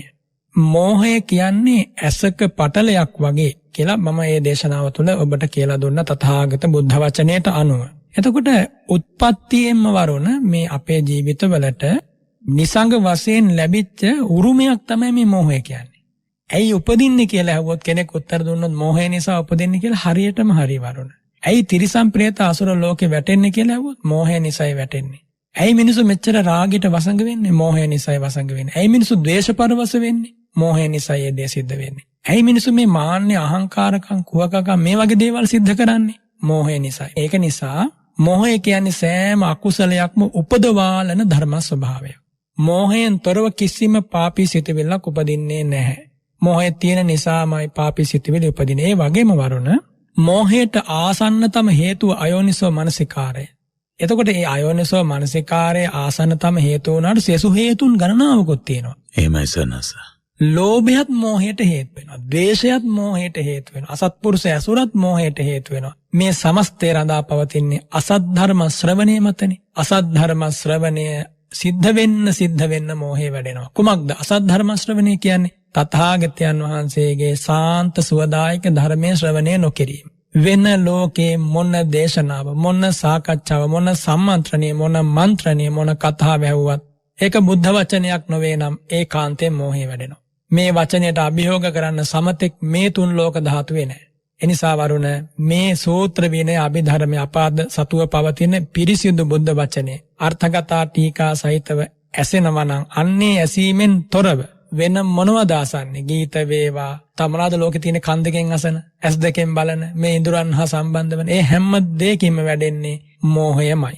එනිසා දවසකට ගත්තොත් මෝහ මූල සිටිවිලි වරුණ කොච්චර පහළ වෙනවද කියලා තථාගතයන් වහන්සේ වගේ පරම මහෝත්තමයෙකුට අර සාමාන්‍ය කෙනෙකුට තේරුම් කරලා දෙන්න බෑ. පුද්ගල මනසක හෝරාවක් ගත වෙනකොට වැඩෙන මෝහ මූල සිත් ප්‍රමාණය.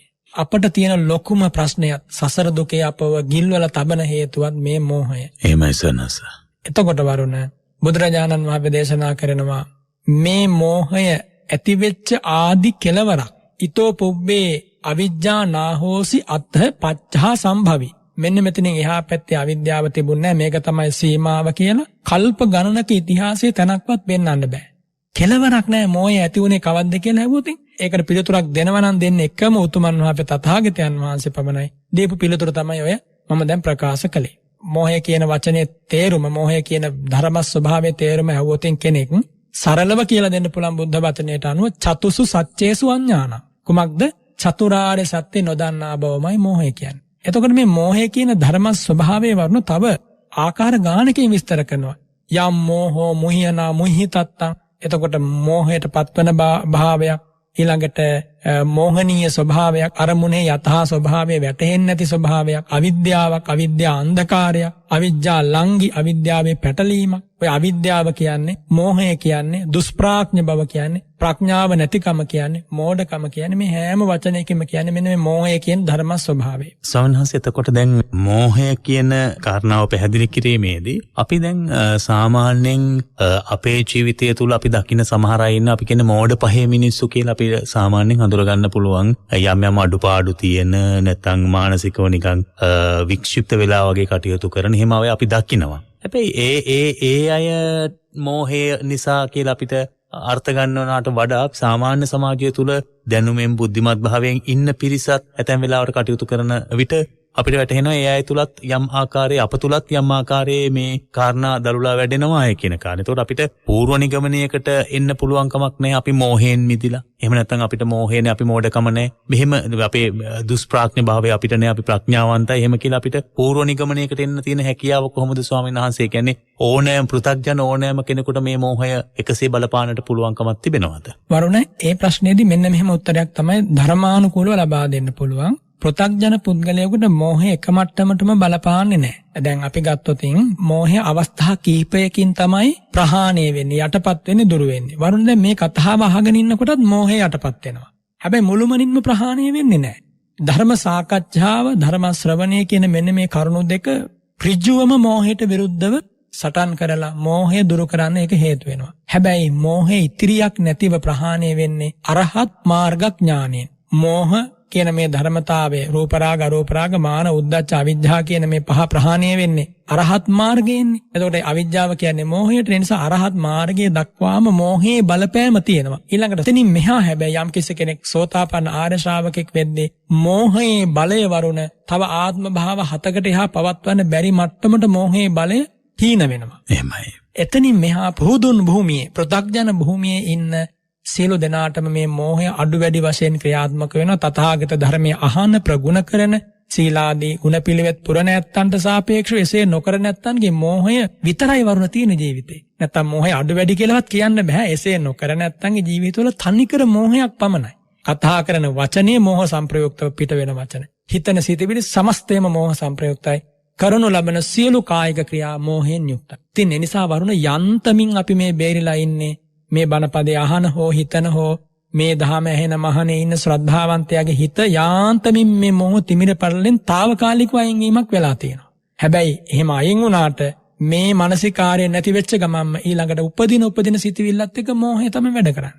දැන් වරුණ දස පුණ්‍ය ක්‍රියාමේ කුසල චේතනා තියෙනවනේ. දානය, සීලය, ඊළඟට වේයාවච අපචාන ආදී වශයෙන් ඔය තියෙන්නේ. මේ දස පුණ්‍ය ක්‍රියාමේ කුසල චේතනා බලවත් වෙනකොට ඒ වෙලාවේ මෝහය පහළ වෙන්නේ නැහැ. මෝහය සහජාතව එකට පහළ වෙන්නේ නැහැ. හැබැයි ඒවටත් මෝහේ බලපෑමක් තියෙනවා වෙන්න පුළුවන්. කවුරු හරි කෙනෙක් භව සම්පත්තිය ප්‍රාර්ථනා කරගෙන දම්පින්කම් කරනවා නම් එතනටත් මෝහේ බලපෑම තියෙනවා වරුණ. එහෙමයි. සහජාතව කියන එකෙන් අදහස් කරේ මෝහය ඒ චිත්තක්ෂණයේ කුසල සිත් පහළ වෙන වෙලාවේ මෝහය පහළ වෙන්නේ. නමුත් මෝහය තුල ලෝභය ඇති වෙනවා. මෝහයයි ලෝභය ඇති වුණාට පස්සේ එයා අනාගත කාමයන් බලාපොරොත්තු වෙනවා. අනාගත කාමයන් ප්‍රාර්ථනා කරනවා. අන්නේ අනාගත කාමයන් ප්‍රාර්ථනා කරගෙන ඔන දානාදී පින්කම් කරනවා නම් එයාට ඒ දානාදී පින්කම් සඳහා මෝහය නානාක්ෂණිකව සහයෝගය ලබා දීලා තියෙනවා. එයාට ඉඳන් මෝහය උදව් දීලා තියෙනවා මේකට. එනිසා වරුණ මේ මෝහේ බලපෑම පුහුදුන් භූමියේ, ඒ කියන්නේ පෘථග්ජන භූමියේ බොහොම බලවත්. හැබැයි සෝතාපන්න වුණාට පස්සේ එතනින් එහා සක්කාය දිට්ඨියවත් ආත්ම සංඥාව ප්‍රහාණය වෙන නිසා මෝහේ බලපෑම සෑහෙන ප්‍රමාණයක් අඩු වෙනවා. එතනින් මෙහා ඉන්න අපි සැලකිලිමත් වෙන්න ඕනේ වරුණ. ආනන්තරීය පාප කර්මයේ දක්වා මේ සිත අඳුරට හෙලන්න ප්‍රධාන වෙනවා මෝහය. වරුණ මේ මෝහය තනියම ඇති වෙන්නේ නැහැ. බලන්න මේකේ අඳුර ගැන මම දේශනාවෙත් ඒ කරුණ කිව්වා. මෝහය ඊළඟට අහිරික අනුත්ප්ප උද්දච්ච කියන මේ හතර එකටමයි ඇති වෙන්නේ. මෝහය, පවට ලැජ්ජා නැතිකම, පවට බය නැතිකම, සිතේ විසිරීම. වරුණ හිතන්න දැන් මෝහයෙන් යථා ස්වභාවය මුවා කරනවා. හරියට යාගේ හිත ඇතුලේ අන්ධකාරයක් ඇති කරනවා. එහෙමයි. ඒ කියන්නේ තත්වාකාරී කුසල කුසලිය තෝරගන්න බෑ, හොඳ නරක තෝරගන්න බෑ, ඉන්නේ කොතනද කියලා තේරෙන්නේ නැහැ. කායිකද මම මේ කටයුතු කරන්න කියලා තේරෙන්නේ නැහැ. මිනිසත්කම ගැන යාගේ තේරෙන්නේ නැහැ. මේ මගේ දරුවායේ, ස්වාමියායේ, භාර්යාවේ, ඥාතියායේ එහෙම තේරෙන්නේ නැහැ. මේ පැවිද්දායේ, ශ්‍රමණයායේ එහෙම තේරෙන්නේත් නැහැ. එහෙම ඇති වෙච්ච ගමන් එතකොට පවට ලැජ්ජා නැතිකම ඇති වුණොත් කොහොම වෙයිද? පවට ලැජ්ජාව නැහැ, විපාකයට බය නැහැ. එතකොට මේ දෙකත් එක්ක හිතේ විසිරීමත් ආවට පස්සේ උද්ධච්චේ බලන්න වරුණ. එතකොට මේ ටිකට එකතු වෙලා වරුණ ලෝභයත් ඇති වුණොත් එහෙම. ඔය ලෝභය පහළ වුණා. එතකොට අර ඒ කියපු අවිද්‍යාදී හතර එකතු වෙලා ද්වේෂය පහළ වුණොත් අනිවාර්යෙන් ආනන්තරීය පාප කර්ම කරන තැනටම මේ මනස දික් වෙනවා. අනිත් එක වරුණ මේ ලෝකේ මොනම ශාස්ත්‍රයකින්වත් මොනම විද්‍යාවකින්වත් තථාගත අනුත්තර විද්‍යාව හැර මෝහය තත්පරයෙන් තත්පරය වඩන විදිහට තමයි රුකුල්ලන්න බල ලබා දෙන්නේ. එහෙමයි. එනිසා ලෝකයේ මිනිස්සු අපි ගත්තොත් බටහිර විද්‍යාව වේවා මේ සෑම තැනකම දැන් වර්ණවකින් ඇහුවොත් බටහිර විද්‍යාවේ පදනම මොකක්ද කියලා වර්ණ දෙන උත්තරේ මොකක්ද?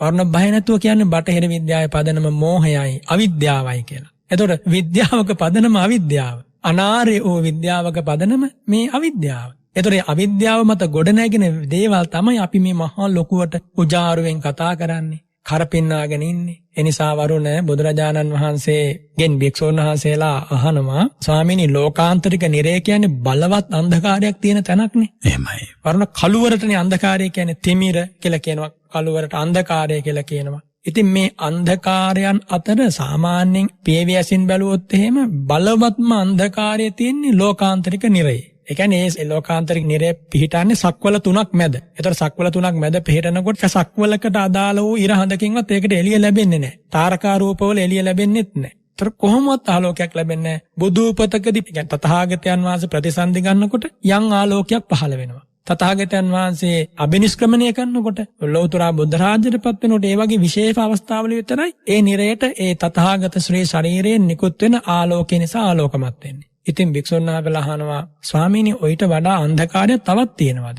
බුදුරජාණන් වහන්සේ සිරිමෝ මඩලින් වදාරනවා තියෙනවා මහණෙනි. කුමක්ද ස්වාමීනි භාග්‍යවතුන් වහන්සේ? ඒ වෙලාවේ තථාගතයන් වහන්සේ වදාරනවා මහණෙනි මා මේ දේශනා කරන චතුරාර්ය සත්‍ය අවබෝධ නොවීම තුළ යම් මෝහයක් පවතිනවා නම් අන්නේ මෝහය ඔය හැම කළුවරකටම වඩා හැම අඳුරකටම වඩා ඒකාන්තයෙන් බලවත්ම අන්ධකාරයයි කියලා. වරුණේන ලෝකෙ මිනිස්සු විදුලි බිබුලු දහස් ගණන් යට හිටියා.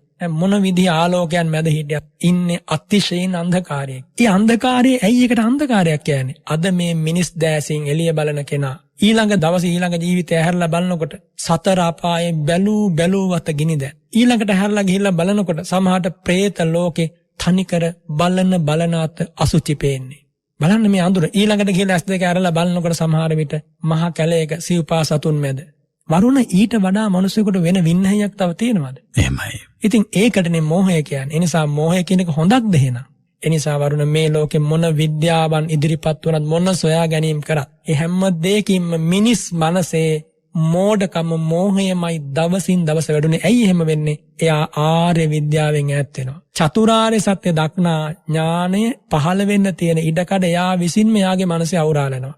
තව මම කෙටියෙන් කියන්නම් ඒකට වරුණ. දැන් බටහිර විද්‍යාව තුළ පුද්ගලයෙකුගේ මනසක ඇති කරන විතර්ක සමුදාය, එයාගේ හිතට හිතන්න දෙන අරමුණු, එයාගේ ගවේෂණ වපසරිය, එයාගේ චින්තන පාරාසය, එයාගේ විමසීම සිද්ධ වෙන්නේම වරුණ බුදුරජාණන් වහන්සේ වදාරන කර්මයේ හේතුඵල ධම, පටිච්ච සමුප්පාදේ, චතුරාර්ය සත්‍යය, ඊළඟට යෝනිසෝ මනසිකාරේ පාදක කරගෙන නෙමෙයි. ඒ විමසීම සිද්ධ වෙන්නේ වරුණ ලෝභ මූල සිත්වල විතර්ක ਵਿਚාර කියන චෛතසික යුගලයේ පදනම් කරගෙන. එහෙමයි. එතකොට ලෝභ මූල සිතක විතර්ක ਵਿਚාර වලට පදනම් වෙනවා අනිත් පැත්තෙන් මෝහය. එනිසා මෙයාගේ මුළු ගවේෂණයම තියෙන්නේ මෝහ මූල පදනමක. එතකොට එහෙනම් මෝහ මූල පදනමක කෙරෙන ගවේෂණයකින් ওই වගේ ඵල එන්නේ කොහොමද කියලා කෙනෙකුට අහන්න පුළුවන්. ඔය වගේ ප්‍රතිඵල එන්නේ කොහොමද? මෝහ මූල පදනමක. එහෙමයි. දැන් ලෝකේ පිළිගන්නේ මෝහ මූල පදනමක පිහිටා විද්‍යාත්මකව බටහිර විද්‍යාඥයන් විසින් සොයාගත් දේවල් මහා අගය කරන සමාජයක් අපි දකින්නේ. ඒතකොට ඇත්තටම ලොකු ප්‍රශ්නාර්ථයක් එතන තිබෙන්නේ. එහෙනම් අපිත් මෝහයේ ඉඳලා මෝහේම ගිලිලා අපි ඒ පිළිගැනීමක් අපි කරලා තිබෙන්නේ. කරලා දින වරුණ මෝහය කුමකටද හේතුව? සංසාරේ පැවැත්මට. ඒතර සංසාරේ පැවැත්මට තමයි මෝහේ හේතු. පැවැත්මට අවශ්‍ය ප්‍රත්‍ය ඕනතර මේ මිනිස්සු උපයාසපයා ගන්නවා. හිතලා කෑම බීම හදා ගන්නවා. එතකොට මේ සසර පැවැත්මට, එතකොට ඔය කියපු සියලු විද්‍යාවන් මිනිහෙකුගේ පැවැත්මට, සුඛෝපභෝගී භාවයට, සුඛ විහරණයට, කාමුකත්වයට තුඩු දෙන විදිහ නිර්මාණ. එතකොට ඒ එක දෙයකින්වත් මේ කර්මයේ ඵලයේ හේතුඵල ධම, මේ කියන උත්තම ධර්මයේ අවබෝධ වෙනවා කියලා දෙයක් සිද්ධ වෙන්නේ නැහැ. ඒ නිසා තථාගතයන් වහන්සේ වදාරන ප්‍රඥාව වෙන එකක්, දැන් ලෝකයේ මිනිසු නුවණ කියලා සලකන්නේ වෙන එකක්. දැන් ලෝකයේ මිනිසු නුවණ කියලා සලකන්නේ මෝහයට. දැන් ලෝකයේ මිනිසු නුවණ කියලා සලකන්නේ දුෂ්ප්‍රඥ බවට. හැබැයි තථාගතයන් වහන්සේ සැලකුවේ ප්‍රඥාව කියන්නේ, විද්‍යාව කියන්නේ කුමකටද? චතුරාර්ය සත්‍ය දක්නා ඥාන දර්ශනේ, හේතුඵල ධර්මයේ දක්නා ඥාන දර්ශනේ. එතකොට දැන් මේ ලෝකේ තියෙන මෙච්චර නිස්පාදන මේ මැවුම් කරන්නේ මිනිසුන්ට යම් පමණකට ප්‍රයෝජනයක් වෙලා තියෙන බව සැබෑව. ඒක එහෙම නෙවෙයි කියලා කියන්නේ නැහැ. හැබැයි ප්‍රශ්නේ තියෙන්නේ එතනින් චතුරාර්ය සත්‍ය අවබෝධ වෙන්න අවශ්‍ය කරන මඟ පෙන්වීම, සසර දුක ඉක්මවා යන්න අවශ්‍ය කරන මඟ පෙන්වීම සිද්ධ නොවන නිසා ඒ දේවල් මේ තථාගත ධර්මයත් එක්ක ගත්තොතින් කිසි වැදගත්කමකට නැති දේවල්. වරුණ එදා යුගයේ භාග්‍යවතුන් වහන්සේ සවැත් නුවර දෙව්රම් වනාරණේ වැඩ හිටපු යුගයේ මේ දැන් තියෙන මෙවලම් උපකරණ එකක්වත් තිබුණා? එකක්වත් තිබුණේ නැහැ. හැබැයි වරුණ පැහැදිලිව මේ ධර්මයේ සඳහන් වුණු ඒ කාලෙත් ගුවන් යානා වලින් ඔය කට්ටවාහන රජතුමා වගේ අය ගුවන් යානා හදාගෙන මේ දඹදිව තලේ එහෙම යත ගියා කියලා. ඉතින් එහෙනම් තාක්ෂණයක් කියන එකක් තිබුණේ නැද්ද? අදට වඩා බලවත් වූ තාක්ෂණයක්. ක්‍රමවේදයක්. දැන් ඇතම් සංස්කෘත ග්‍රන්ථවල තියෙනවා ගගන ශාස්ත්‍රය කියලා වරුණ. එහෙමයි. ඒ නදාස් කරන්නේ අහසේදී පුද්ගලයෝ පිළිපදින්න ඕන විදිය. කොහොමද දැන් ඔය ගුවන් යානාවල යද්දි වරුණ කියලා දෙන්නේ? මෙහෙම හදිසියක් වුණොත් ක්‍රියාත්මක වෙන්න කියලා. ඒ බඳු වූම ශාස්ත්‍රයන් එදා මීට අවුරුදු 2000 3000කට එහා පැත්තේ ලියවුණා. ඒ නිසා වරුණ මේක අමුතුම මාපෑමක් නෙමෙයි. කාලෙන් කාලයට ඒ මිනිසෙකුගේ සසර ගමනට, මිනිසෙකුගේ පැවැත්මට අවශ්‍ය කරන දේවල් මිනිසා විසින් හොයා ගන්නවා. ඉතින් ඒවා අඩු වැඩි වශයෙන් මේ වගේ හැඩතල, ඒ වගේ සමවිෂමතා වෙනස් වෙන්න පුළුවන්. හැබැයි එදා හිටු මිනිසුත් මේ භෞතික ශරීරය අරගෙන ධානාභිඥා වලින් තොරව අහසින් යන්න ඕනි කියලා හිතලා විවිධ විතර්ක ਵਿਚාර ඔස්සේ ගනුදෙනු කරලා විවිධ විද්‍යා හොයාගත්ත මේ ලෝකෙට. හැබැයි මේ විද්‍යාවේ පදනම අවිද්‍යාවයි. අවිද්‍යාව වෙන්නේ එයා ඒ හැම තැනකීම වසා ගන්න එයාගේ නිවන් මඟ. ඉතින් එනිසායි මම කිව්වේ මේ දේවල් වලට ඇයි අපි රැවටෙන්නේ? අපි රැවටෙන්නේ මේ වගේ තියෙනවා මේ මෝහය තුළ ලෝභයක් ඇති කරන ගතියක්. වරුණ මෝහයත් එක්කම ලෝභය ඇති කරනවා. ආයෙ ලෝභයත් එක්ක නැවත මෝහය ඇති කරනවා. මේ දෙකත් එක දිට්ඨිය ඇති වෙනවා. ඉතින් මේ වගේ ගවේෂණය කරද්දී වරුණ නොයෙක් දේවල් දැන් අතපත ගන්නකොට මහා පොළොව හාරද්දී වරුණ මැණික් හම්බ වෙනවා, තිරුවාන ගල් හම්බ වෙනවා, පොළොවේ මතු පිට නොපෙනෙන දේවල් ටිකක් හම්බ වෙන බව හැබෑව. ඒ හම්බ වුණේ යා වල හාරපු නිසා. ඉතින් කවුරු හරි කෙනෙක් ඔය කියපු ගවේෂණය බටහිරදී හෝ සිද්ධ කරා නම්, පෙරදිගදී හෝ සිද්ධ කරා නම් මේ නිර්මාණ නෙමෙයි, තව ඉස්සරහට යනකොට වරුණ විවිධ නිර්මාණ මේ ලෝකෙට එයි. ඉතින් එනිසා ඒකේ විතර්කයේ ਵਿਚාරයේ තියෙන ස්වභාවය විතර්ක ਵਿਚාර කරද්දී ඒ ඔස්සේ යමක් එයාට දැනෙනවා, වැටහෙනවා, තේරෙනවා, යම් අත්දැකීමක් වෙනවා. හැබැයි ඒක මේ මගපල අත්දැකීම නෙමෙයි වරුණ. මාර්ගඵල ප්‍රතිවේදීව චතුරාර්ය සත්‍ය අවබෝධ නෙමෙයි. සත්‍ය ස්වභාවය නෙමෙයි. හැබැයි එතන කියන්නේ නැහැ මේක මුළුමනින්ම මිත්‍යාවක් බොරුවක් කියලා. ඒගොල්ලෝ පරිේශනයක් කළා. ඒ ඔස්සේ යමක් S2කින් දැක්කා. ඒ ඔස්සේ තීන්දුව තීරණ වලට ආවා. මුළුමනින් මේගොල්ලන්ගේ ගවේෂණේ බාහිර ආරම්මණයත් එක්ක සිද්ධ වුණේ. මේ ගවේෂණය මුළුමනින්ම ආධ්‍යාත්මිකව සිද්ධ වෙන්නේ. අන්න ඒකයි මේකේ තියෙන වෙනස් වරුණ. එහෙමයි සනස. මම හිතන්නේ වඩාත් වැදගත් වන්නේ තේම තමයි දැන් විද්‍යාත්මක සොයා ගැනීම පසුකාලීනව කොතරම් වෙනස් වෙනවාද. දැන් ඒ විද්‍යාත්මක සොයා ගැනීම වළංගු නැහැ. අලුත් ක්‍රමවේදයක් ඇවිල්ලා තිබිලා විද්‍යාඥයන් විසින්ම එහෙම ප්‍රකාශ කරන අවස්ථා කොතෙක් තිබෙනවාද. හැබැයි මේ ධර්මය තුළ අපිට එහෙම අහන්නට කාරණා අලුත් වුණා දැන් වෙනස් වුණා කියලා අහන්නට කාරණා මම හිතන්නේ අපිට කවදාවත් හිමි වෙලා නැහැ. සහ ඔබ වහන්සේ කියනවා වගේ ඇත්තටම අපේ හිතේ තිබුණ මේ තිමිර පටලේ බිඳලා දැම්මේ සද්ධර්මාලෝකයෙන්ම තමයි ස්වාමීන් වහන්සේ. බටහිර නිමෙවුම් අගය කරන එය මූලිකත්වයේගෙන එයට මූලිකත්වයේදී කටයුතු කරන සමාජයකට ඇතැම් වෙලාවට සවනත් අපිට වාසනාව තිබිලා තියෙනවා මේ කාරණා හඳුනා ගන්නට. ධර්මය කියන මේ උතුම් ශ්‍රී සද්ධර්මයත් සමග අපිට මේ අකුසල පිළිබඳව හඳුනා ගැනීම වටපිටාව තිබෙන. හැබැයි මට හිතෙනවා ස්වාමීන් වහන්සේ අපි නිසි තැනක් ඒ සඳහා ලබා දීලා නැද්ද කියලා. දැන් ලෝභ ද්වේෂ පිළිබඳව අකුසලත්‍රය ගැන කතා කරනකොට ලෝභ ද්වේෂ නැත්නම් රාග ද්වේෂ මේවා ගැන අපි කතා කළාට ස්වාමීන් වහන්සේ මෝහය පිළිබඳව කතා කරනවා අඩුයි. මම මගේ ජීවිතය තුළදී මාධ්‍ය මේ ආගමික වැඩසටහන් සිදු කරන මේ කාලපරාසය තුළදී පවා ස්වාමීන් වහන්සේ බොහෝ වෙලාවට ලෝභය ගැන කතා කරපු අවස්ථාවන් පිළිබඳ දේශනාවන් පිළිබඳව අනන්තවත් අසා තිබෙනවා. ද්වේෂය පිළිබඳ කරන විග්‍රහයන් පිළිබඳ අනන්තවත් අසා තිබෙනවා. හැබැයි මෝහය පිළිබඳව මෝඩකම ඒ වගේ කෙටියෙන් අර්ථ දැක්වීමකට එහා ගිය විග්‍රහාත්මකව අනුශාසනාවන් බොහෝ වෙලාවට අඩුයි ස්වාමීන් වහන්සේ. මම හිතන්නේ අද දවසේ දේශනාව තුළ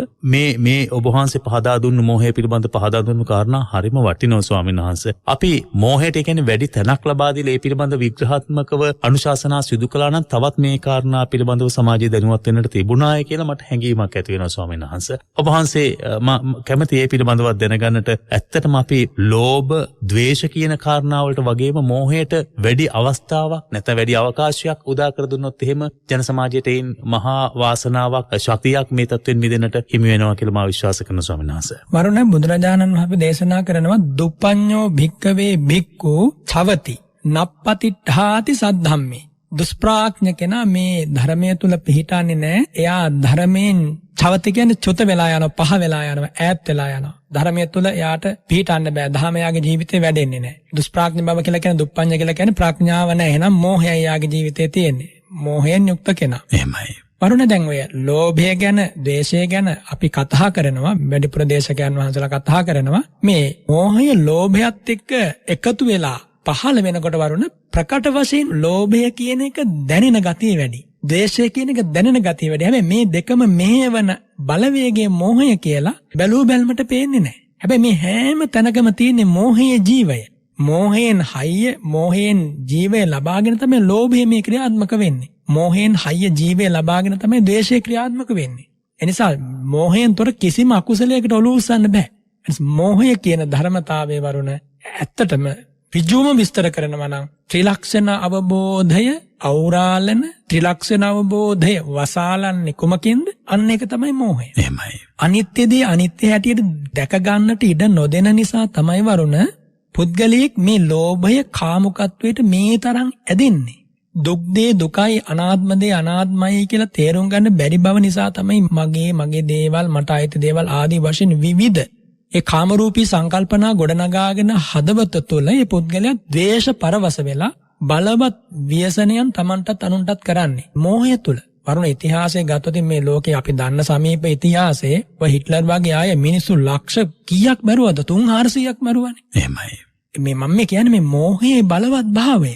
යම් පුද්ගලයෙකුගේ හිතක මෝහයක් ඇති වුණොත් බුදුරජාණන් වහන්සේ දේශනා කරනවා ඔය මිත්‍යා දිට්ඨිය කියන්නේ වරුණ. මිත්‍යා දෘෂ්ටිය ඇති වෙන්න ප්‍රබල අනුබලයක් දෙන්නේ මෝහයෙන්. එතකොට මේ මිත්‍යා දෘෂ්ටියේ ජීවය තනි ක්‍රම මෝහය. මිත්‍යා දෘෂ්ටියෙන් යුතු ආගම් ලෝකේ ඕන තරම් තියෙනවනේ. අය කියන්න දෙයක් නැහැනේ ඒවා ගැන. එතකොට මේ සෑම ආගමකම පදනම කුමක්ද කියලා මෝහය. මේක වරුණ කිසි කෙනෙකුට කරන චෝදනාවක් නෙමෙයි. තථාගතයන් වහන්සේ මේ වදාරනවා මේ ධර්මයේ තුලට ඔබ ඇවිල්ලා ඔබ මේ හිත පුහුණු කරලා බලන්න. ඊට පස්සේ ඔබ බුදුන් සරණ යන්න. මේ දහම පුහුණු කළා මේ කියන දේ ඇත්තක්ද හොඳින් නුවණින් විමසන ඔය හන්නමිටි අදහස් ඔක්කොම ටික ඔය එක එක ශාස්ත්‍රවරුන් අරව මේවා කිව්වා කියන දේවල් ඔක්කොම පැත්තකින් තියලා මොහොතකට වරුණ බුදුරජාණන් වහන්සේ කියන්නේ එක ජන වර්ගයකට අයිති ශාස්ත්‍රවරයෙක් නෙමෙයි. මේ විශ්වයේ යම් ප්‍රාණියෙක් වේදේ හැම කෙනාගේම ශාස්ත්‍රෝන් වහන්සේ. එයා දෙවියෙක්ද බ්‍රහ්මයේද මිනිහෙක්ද මේසක් වලද පිටසක් වලද ඉන්නේ කියලා අදාළ නැහැ. ඒ නිසා තථාගතයන් වහන්සේ මේ හඬගා දේශනා කරන්නේ සිංහනාද පවත්වන්නේ කුරවීක මංජු ස්වරයෙන් මේ දේශනා කරන්නේ කුමක්ද කියලා සවන් දෙන්න. සවන් දීලා ඒ කියා දෙන දේ හිතට ගලපලා බලන්න. මෙන්න අයෝනිසෝ මනසිකාරය මෙන්න යෝනිසෝ මනසිකාරය. ඔබ අයෝනිසෝ මනසිකාරයෙන් කල්පනා කරපු ගමන් ඔබට රාගය වැඩෙනවා. ඔබ ඇත්තද කියලා බලන්නේ. ඔබ අයෝනිසෝ මනසිකාරයෙන් කල්පනා කරපු ගමන් ඔබට ද්වේෂය වැඩෙනවා. හොඳයි දැන් ඔබ යෝනිසෝ මනසිකාරයෙන් කල්පනා කරන්න. එතකොට බලන්න ඇතිවෙච්ච රාගය නැති වෙන්නේ නැද්ද කියලා. ඇතිවෙච්ච ද්වේෂය නැති වෙන්නේ නැද්ද කියලා. දැන් ඔබට මේ ඕනම කෙනෙකුට මේ සාමාන්‍යයෙන් තා ප්‍රාථමික නුවණක් තියෙන යම් අරමුණක් ආවට පස්සේ තේරුම් ගන්නට පුළුවන් සාමාන්‍ය නුවණක් තියෙන කෙනෙකුට මෙහෙම කිව්වහම එයා පුහුණු කළොත් වරුණ පුදුම විදිහේ ආධ්‍යාත්ම ශාන්තියක් එයාට ලබන්න පුළුවන් ඇතුල් වීම තුලම. ඒ නිසා ඉන්න අනතුරු එයා දැක ගන්නවා මේ බුදුරජාණන් වහන්සේ කියන්නේ සැබෑම සත්‍ය ලෝකෙට මතු කරපු කෙනා මම බුදුන් සරණ යනවා කියලා. එහෙමයි සනස. ඔය බොහෝ දෙනා වාද කරන්න ආවේ තථාගතයන් වහන්සේ සමග ඇවිල්ලා වාද කරද්දී තෙරුවන් සරණ ගිහින් හිටියේ නෑ නේ කවුරුවත් වරුණ. එහෙමයි සනස. ඔවුන් වාද කරද්දී තේරුම් ගත්ත තථාගතයන් වහන්සේ කියන්නේ මේ මගේ ජීවිතයක් වෙලා පවතින මෝහාන්ධකාරයෙන් නැති කරන්න මේ ලෝකෙට පැමිණි මගේම වාසනාවට පිනට පහළ වෙච්ච ශාස්ත්‍රෝන් වහන්සේ අනේ මම මේ ශාස්ත්‍රෝන් වහන්සේට මෙච්චර වෙලාවක් පිටුපෑවනේ මං කොහොමද මේ ශාස්ත්‍රෝන් වහන්සේත් එක්ක මෙච්චර වෙලා වාද කරගත්තේ? ඒ අකුසලයේ ඒ පාපය මගේ තිබ්බේ හිතුවක්කාරකමට මම අනිවාර්යයෙන්ම දඬුවමක් මමම කරගන්න ඕනේ. කුමක්ද මම කරන්නට ඕනේ කියලා හිතලා ඒ උතුම කියන ස්වාමීනි මං ඔතන පැවිදි වෙනවා. මම ජීවිතේම සිටුවරු කියනවා මං පැවිදි වෙනවා කියලා. ප්‍රසිද්ධ වාදීන් කියනවා මං පැවිදි වෙනවා කියලා. වරුණ එහෙම වුණා කියන්නේ ශිෂ්‍ය පරම්පරාවක් දැන් මේ අසරණ වෙනවා ඒගොල්ලන් ශිෂ්‍ය පරම්පරාවක්. ඒ දැන් මේ ගුරුවරයානේ පැවිදි වෙන්නේ. ඉතින් මම මේ කියන්නේ මේ ධර්මයේ තේරුම් ගත්තේ අය අන්න එහෙම තමයි බුදුරජාණන් වහන්සේ සරණ ගියේ. ඒ නිසා මුලින්ම බුදුරජාණන් වහන්සේ සරණ ගියේ නැහැ. ඒ නිසා මෝහයෙන් බලවත් වුණාට පස්සේ බුදුවරුත් එක්ක වාද කරනවා වරුණ. මේ සත්‍ය කාවේ මගේ මේ බඩ පැලෙන්න යන්නේ මේ වාදයන් නිදන්ගත වෙලා කියලා. මෙච්චර මේ බඩ ඇවිල්ලා තින් මම මෙච්චර වාදයන් දාන්න හින්දා කියලා. බලන්න මිනිස්සු මේවා පිළිගත්තානේ. ඒකනේ ප්‍රශ්නේ තියෙන්නේ. ඉතින් එදා මිනිස්සු එහෙම පිළිගත්තා නම් අදායි පිළිගන්නවා කියන එක පුදුම වෙන දෙයක්ද වරුණ. එහෙමයි සනස. එතකොට එහෙම ආපු වාදීන් අවසානයේ බුදුරජාණන් වහන්සේ සරණ ගියා වරුණ. ඒ හැම තැනකම ප්‍රශ්නේ තිබුණේ මිනිසුන්ට මේ මෝහය හඳුනා ගන්න බැරි වීම. හොඳයි. ඉතින් මේ මෝහය හඳුනා ගන්නට මෙතරම් වාසනාවක් තවත් කොහෙන්ද? ශ්‍රී සද්ධර්මයට ලංවීම තුළ මෙවැනි වැඩසටහන් ශ්‍රවණය කිරීම තුළ අපි මේ මෝහය පිළිබඳ හඳුනා ගැනීමට යොමු වෙනවා. එය අපේ ජීවිතයේ ඇතැම් විට මෙතෙක් කල් කරගෙන ආපු යම් අකුසල කර්මයන් තිබෙනවා නම් ඒ අකුසලයන් මිදෙන්නට හොඳ අවස්ථාවක්. සමහරු කියනවා දැන් අර යම් අකුසලවල ගිලිලා පැටලිලා යොමු වෙලා ඉන්න අය ඉන් මුදව ගන්නට තියෙන අවස්ථාවක් නැහැයි කියන කාරණේ අපි දැන් ජීවිතේ මෙච්චර කාලයක්ම කරලා තිබෙන අකුසල් පසුතැවෙනවා ඕන.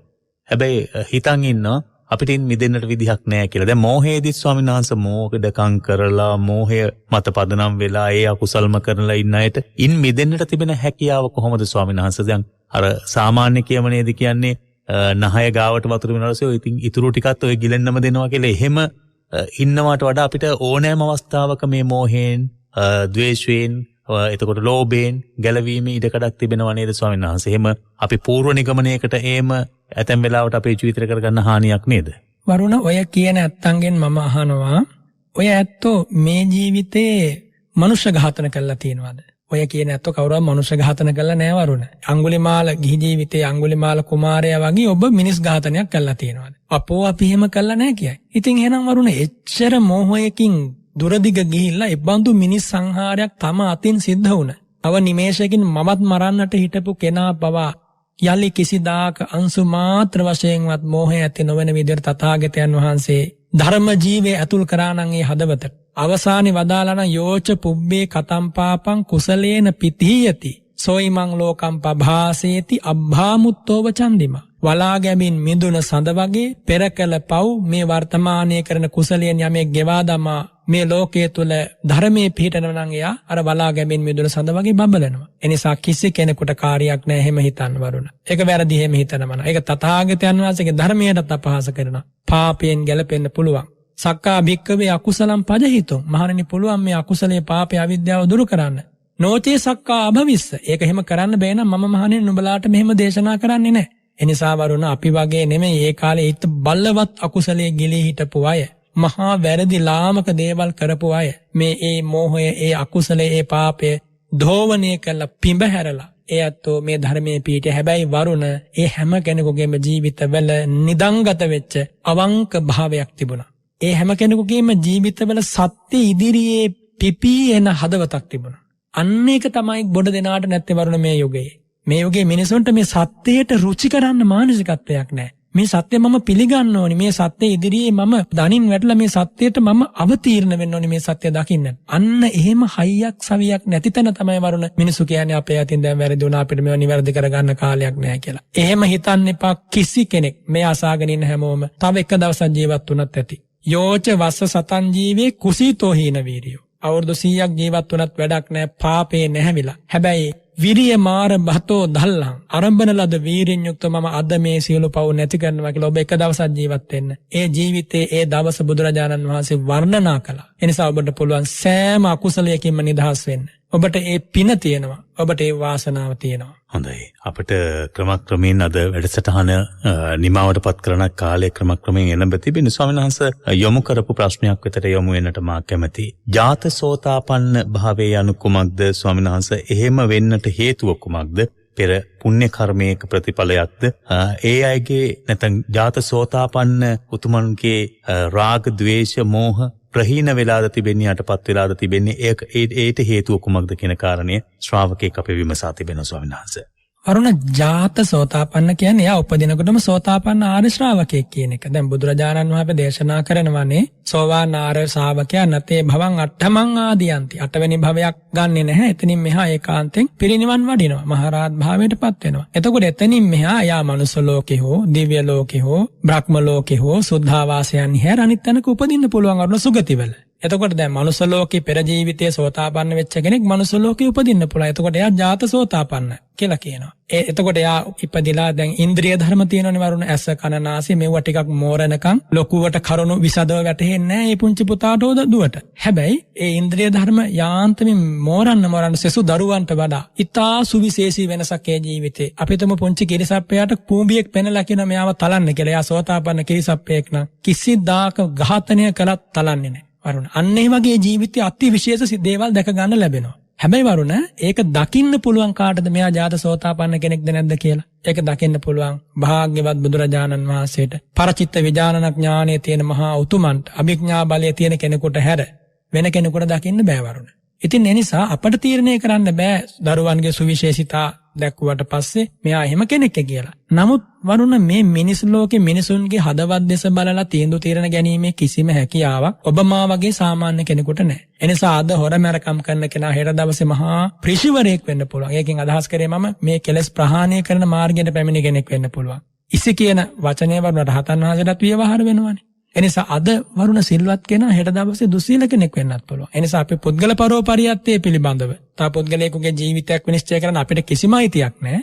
නමුත් ජාත සෝතාපන්න කියන උතුමන් වහන්සේ ඒ මුහුතම තත්වයටපත් වුණේ. ආ ඉතින් පෙර ජීවිතේ සෝතාපන්න වෙන්න අවශ්‍ය හේතුව එයාගේ තිබුණා. ඒකයි හේතුව. සොනස් තවත් එවැනිම යොමුණු ප්‍රශ්නයක් විතර මා යොමු වෙන්නම්.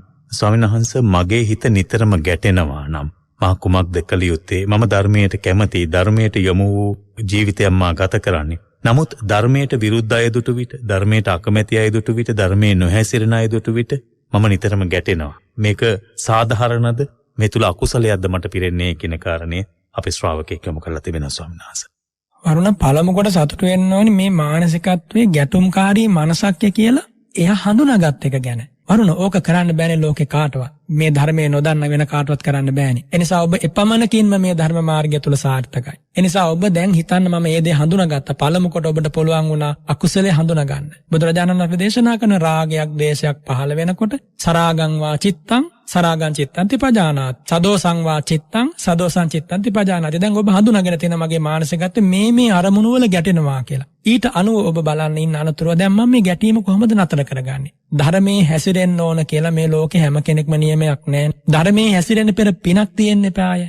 එතකොට මේ පෙර පිනක් නැති ඇත්තෝ දුස්සීලකම් කරනවා, වැරදි වැඩ කරනවා. ඒ ඇත්තෝ අනේ අසරණයිනේ වරුණ. මරණින් මත්තේ දුගතියනේ වැටෙන්නේ දැන් මේවා කළා. එතකොට ඔබ ඒකම දකින්න ඔබ කරුණාවක් ඇති කරගෙන අනේ මේ අධර්මයේ හැසිරෙන්න. මේ වාද විවාද වල පැටලිලා ඉන්න ලෝකයේම මහා අසරණ භාවයකටපත් වෙලා මං වගේ කෙනෙකුත් බුදුරජාණන් වහන්සේගේ ශ්‍රාවකයෙක් හැටියට මට ද්වේෂය ගැනත් දැන් යම් පමණකට තේරෙනවා, රාගය ගැනත් තේරෙනවා. ඒක උපදිනකොටත් මා හදවතේ මට දැන් දැනෙනවා. මං වගේ කෙනෙකුත් මේ උපදින රාගය ගැන තේරුම් ගන්නට බැරි, උපදින ද්වේෂය ගැන තේරුම් ගන්නට බැරි, එහි ආදීනව තේරුම් ගන්න බැරි, මේවා මට අපායට හේතු වෙනවා කියලා තේරුම් ගන්න බැරි අසරණයොත් එක්ක මම ගැටෙන්න ඕනේ නැහැ. අන්න එහෙම හිතුවනම් වරුණ සාමාන්‍ය චින්තනය තුල ද්වේෂය යටපත් වෙනවා નિરાයාසයෙන්. වරුණ කෙනෙක් ඉන්නවා දැන් සිනහා වෙමින්, ගීත කියමින්, විනෝද වෙමින් මාර්ගයක ඇවිදගෙන යනවා. එතකොට වටපිටාව ඉන්න අයටත් හිංසා කරනවා, බැන වදිමින් මෙයා ඉතින් ඇවිදගෙන යනවා. ඉතින් මෙයා යනකොට මේ මාර්ගයේ තියෙන ඉස්සරහා මේ මහා ගිනි අඟුරු වලක්. මේ අත්ත ගිහිලා මේ යන විදිහට ගියපු ගමන් ගිනි අඟුරු වලේ වැටෙනවා. ඉතින් අර මෙහෙම ගිනි අඟුරු වලේ වැටෙනවා කියලා කවුරු හරි කෙනෙක් කන්දක් උඩ ඉඳගෙන බලනකොට පේනවා. එයා කන්ද උඩ ඉන්නේ, එයා බලනවා දැන් මෙයා ඇවිදගෙන තව අඩි කිහිපයක් මෙයාට තියෙන්නේ. ඉතින් වරුණ අර කන්ද උඩ ඉන්න කෙනා අර මනුස්සයා ගැන දේශය ඇති කරගන්නවද මේ අර මනුස්සයා පරුස වචනෙන් බැන වැදුනා. ඇති කරගන්න මෙයා අසරණේ. ඒ නිසා ඔබ තේරුම් ගන්න රාගයක්, ද්වේෂයක් හදවතක ඇති වෙනකොට ඒක අඳුනා ගන්න බැරි විදියට ඊටා මෝහයෙන් කටයුතු කරන පුද්ගලයෝ හරීම අසරණයි මේ ලෝකේ. ඒ වගේ අය තමයි වැඩි මේ ලෝකේ. ඒ නිසා අපි අනුකම්පාව දැක්ුවේ නැත්නම් අපි ඒ ඇත්තොන්ට කරුණාව දැක්ුවේ නැත්නම් කරුණාව දක්වන්න කෙනෙක් නැහැ. ඒ නිසා කරුණාව දක්වන අනුකම්පාව දක්වනවා කියන එකෙන් අදහස් කළේ ඒ පුද්ගලයෝ අරමුණු කරගෙන අපේ සිතේ අපි ද්වේෂයක් ඇති කරගන්නේ නැහැ. මෛත්‍රියම පතුරවනවා. අනේ සුවපත් වේවා, සුවපත් වේවා, සුවපත් වේවා. එච්චරයි. අනිත් අයගේ ලෙඩ අපි බව කරගන්නේ නැහැ වරුණ. ස්වාමීන් වහන්සේ එතකොට මිත්‍යා දෘෂ්ටිකියත් අපිට ඉන් මුදවා ගන්නට තිබෙන හැකියාව කොහොමද? පෙර අකුසලයක් නිසාද ස්වාමීන් වහන්සේ මේ මිත්‍යා දෘෂ්ටික භාවයට පත්වන්නේ? කුමක්ද මිත්‍යා දෘෂ්ටියට හේතුව වෙන්නේ? දැන් අපි බෞද්ධයෝනොත් දකින්න ස්වාමීන් වහන්සේ විවිධ දෘෂ්ටිවල ඉන්නවා. බෞද්ධයන් කියන අපි හඳුනාගත්ත පිරිස් පවා ඇතැම් වෙලාවට දැන් සාමාන්‍ය මතයේදී හවස 6න් පස්සේ බුදු පහන තියන්න හොඳ නැහැ. gedara ජලනන්දන පිරිත කියන්න හොඳ නැහැ. මේ අපිට යොමු කරපු ප්‍රශ්න මේ වගේ යම් යම් දෘෂ්ටිවල එල්බගෙන සිටිනවා. බෞද්ධයාගේ දෘෂ්ටිය කෙසේ විය යුතුද ස්වාමීන් වහන්සේ? ඔවුන් ඇතැම් වෙලාවට මේ සම්මාදිට්ඨිය කියලා හිතාගෙන මෙවැනි කාරණාවලට යමු වෙනවා. ඒ තුල සත්‍යතාවයක් තිබෙනවද, පදනමක් තිබෙනවද ස්වාමීන් වහන්සේ? වරුණ මිත්‍යා දෘෂ්ටියක් පුද්ගලයාට ඇති වෙන්න කරුණු දෙකක් හේතුන. එකක් තමයි පෙර කළ පව් ඇති බව. පෙර අසත්පුරුෂයන්ව ඇසුරු කළ අසත් ධර්මයට රුචි කළ බව. ඒ වගේම මේ ජීවිතයේ අසත්පුරුෂයන් ඇසුරු කිරීම සහ අසත් ධර්මයෙන් ශ්‍රවණය කිරීම. මේ දෙකෙන් තමයි කෙනෙක් මිත්‍යා දෘෂ්ටියකට පත් වෙන්නේ. එයාගේ දෘෂ්ටි විපර්යාසයක් ඇති වෙන්නේ. එතකොට යම් කෙනෙක් බෞද්ධයෙක් හැටියටත් මේ ලෝකේ ඉපදිලා, බෞද්ධයෙක් හැටියටත් මේ ලෝකේ ජාත වෙලා, එයා අර වගේ ලාමක දේවල් බුදු පහන තියෙන වෙලාවල් ගැන, ඒ වගේ මේ ප්‍රාථමික කරුණු ගැන ගැටෙනවා නම්, පැටලෙනවා නම්, එතනත් තියෙන එක්තරා දෘෂ්ටිගතික වීමක්. මේ ධහම තුල අපි එහෙම හිතන්න අවශ්‍ය නැහැ. කැමැති වෙලාවක තථාගතයන් වහන්සේ වෙනුවෙන් පහන් දල්වන්න පුළුවන්. කැමැති වෙලාවක කැමැති පිරිතක් කියන්න පුළුවන්. කැමැති වෙලාවක කැමැති කෙනෙකුට කැමැති තැනගෙන පින් දෙන්න පුළුවන්. කවුරු හරි කෙනෙක් කියනවා නම් මෙවුවා මෙහෙම නොවිය යුතුයි කියලා, සැබවින්ම මේ ධහමේ උණුසුමවත් ලැබිලා නැහැ වරුණ. එනිසා බුදුරජාණන් වහන්සේගේ ධර්මයේ දන්නවා නම් කුසල් පිටක් දවහලක වේවා, රාත්‍රියක වේවා, උදෑසනක වේවා පහළ වෙනවා නම් ඒක සුඛනෝ සුමුහුත්තෝච.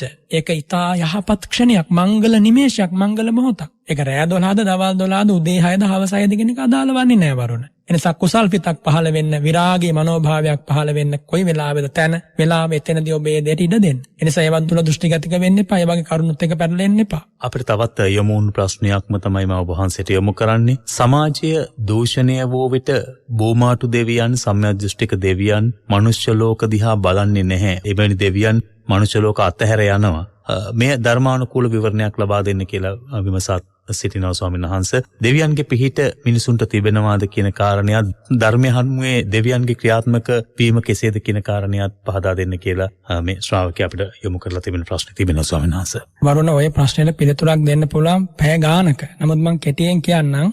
මිනිස් මනසක රාග, ද්වේෂ, මොහ වැඩෙනකොට ඒ බලවත් වීම තුළ බුහුමාඩු දෙවියන්ට, ඊළඟට විමාන දෙවියන්ට ඒවත් දැනෙනවා වරුණ. එතකොට මේ මිනිස් ලෝකේ මිනිස්සු අධර්මයේ රජයන පසුබිමක අධර්මිෂ්ඨ ක්‍රියාවලට නතු වෙවි කුසල් පිට පෙරහැලා ගනිමින් දොස්සීල වෙනකොට වරුණ, ඒකේ ප්‍රතිඵලයේ හැටියට බුදුරජාණන් වහන්සේම දේශනා කරනවා, කලට වැසි වැටෙන්නේ නැහැ, අක්කලට වැසි වැටෙන්නේ නායේ යනවා, ගොවිතැන්පත් පාළු වෙනවා. ඊළඟට වරුණ ඒ බලවත් භාවය කොච්චරද කියනවනම් මේ මහ පොළවේ ජීවත් වෙන මිනිසුන්ගේ ආයුෂය පිරිහෙනවා කියනවා වහාම. හේතුව තමයි මිනිස් සිතේ අකුසලය නිසා විසම ලෙස අවපායන වැස්ස වැටෙනවා. ඒත් සමගම හැදෙන භවභෝග සම්පත් වල තියෙන සාරය, ඕජස නැති වෙනවා. ඒවා අනුභව කරන මිනිසු වහා දිරනවා, වහා රෝග පීඩා වලට ගොදුරු වෙනවා. එයත්න්ගේ අර ප්‍රඥාව නැති වෙනවා, මෝහය බලවත් වෙනවා වරුණ. ඉතින් එනිසා අපි තේරුම් ගන්නට ඕනේ යම් සිතක අකුසලයක් වැඩෙනවා නම් වරුණ යා තමන්ටත් හිංසනයක් කරගන්නේ මුළු ලෝකෙටම හිංසනයක් කරගන්නේ. වරුණ එක පැයක් ඇතුළත එක ගම්මානයක ගත්තොත් කොච්චර ද්වේෂ මූල රාග මූල සිත් ටිකක් වැඩෙනවද කියලා හිතලා බලන්නකෝ. වරුණ මෙහෙම නොවෙන තැන් කීයෙන් කීයද තියෙන්නේ? ආරණ්‍ය සේනාසනයක පන්සලක සිල්වතුන් ගුණවතුන් ඉන්න තැනක හැරවරුණ කොතනින්ද අපි මේක බලාපොරොත්තු වෙන්නේ? දැන් ආයතනයක් ගන්නකො වැඩ කරන. ඒ ආයතනේ උදේ 6 ඉඳන් හවස වැඩ කරන වෙලාව වෙනකම් මිනිසුන්ගේ සිත්වල වැඩිපුර වැඩින්නේ රාගය ද්වේෂයනේ වරුණ. ඉතින් මේ මහා පොළව මෙහෙම හරි පවතින්නේ මේ බුදුරජාණන් වහන්සේගේ අනුහස නිසා. රුවන්වැලි මහා සෑ සමිඳු පිහිටලා තියෙන නිසා. නැත්තම් මේ වෙනකොට මේක ලේවිලක් වෙලා ඉවරයි. මහා බෝධින් වහන්සේ වැඩ ඉන්නේ දලදා හාමුදුරුවෝ වැඩ ඉන්න හින්දායි වරුණ මේ තත්ත්වය තාම ඉතුරු වෙලා තියෙන්නේ. හරි පොදුමයි සමහර මිනිස්සු පොය දවසේ වරුණ සිල් සමාදන් වෙනකොට මේ ආරණ්‍ය සේනාසනයට ඇවිල්ලා මේ සමහර ඇත්තෝ ඇවිල්ලා මේ ආරණ්‍ය සේනාසනයට වතුර එකට මීටරයක් දාලා යනවා. වරුණ નિરાයාසයෙන් ගලාගෙන යන එකට. මේ හොඳටම දන්නවා මේ භික්ෂුන් වහන්සේලා මුදල් පාවිච්චි කරන්නේ නැහැ කියලා. ඒ ගම්මානවල මිනිස්සුමයි ඇවිල්ලා මෙතන සිල් සමාදන් වෙන්නේ. මම එක උදාහරණයක් මට හිතුණා වරුණ මේම කරද්දී මේ වගේ ගම්මානවලට වැසි වැටෙයිද කියලා. ඒත් මං කල්පනා කරා මේක සිද්ධ වෙනවා නම් සිද්ධ වෙන්නේ බුදුරජාණන් වහන්සේගේ අනුහස නිසා. මේ මහ පොළොවේ ගලාගෙන එන සෑම දිය බිඳක්ම වරුණ බුදුරජාණන් වහන්සේට පූජා වෙලා ඉවරයි. හේතුව තමයි මේ මහ පොළොවටම අයිතිකාරයෝ පහළ වුණ ඉතිහාසය ධර්මාශෝක වගේ. රාජ්‍ය කීවතාවක් පූජා කරා. ජම්බුදීප රාජ්‍ය කිව්වම වරුණ මේ මහ පොළොවේ තියෙන සියලු රටවල් අයිති. ඉතින් වරුණ එනිසා අපි මේ වෙලාවේ තෙරුවන්ට පිටුපෑවෝ. එතකොට තෙරුවන්ට පිටුපාපුවම වරුණ වැඩෙන්නේ අකුසල් සිත්නේ. ඒක පිළිගන්නවානේ. තෙරුවන් වහන්සේලාට පිටුපෑම තුල කුසල් පිටක් කවදාවත් වැඩුණේ නැහැ, වැඩෙන්නෙත් නැහැ. තෙරුවන්ට පිටුපෑවොතින් වරුණ යම් කිසි කෙනෙක් එයා තමන්ට තමන්ගේ පවුලට තමන්ගේ අමුදරුවන් දුවා දරුවන් ඥාති බන්දු වර්ගය තම ගමට තම රටට තම ජාතියටම කරන්නේ ශාපයක්. වරුණ ඒ ශාපයට කවදාකවත් ඔබ මා හසු වෙන්න එපා. මේ මහා පොළොව මත වරුණ ජීවයක් ලැබුණ මිනිස් ජීවයක් ඔබටමත් මේ ලංකා ධරණී තලයේමත් වරුණට දැන් හිතනොතින් අද හවස වෙනකොට කියලා රුවන්වැලි මහා සෑ සමිඳු වඳින්න පුළුවන්.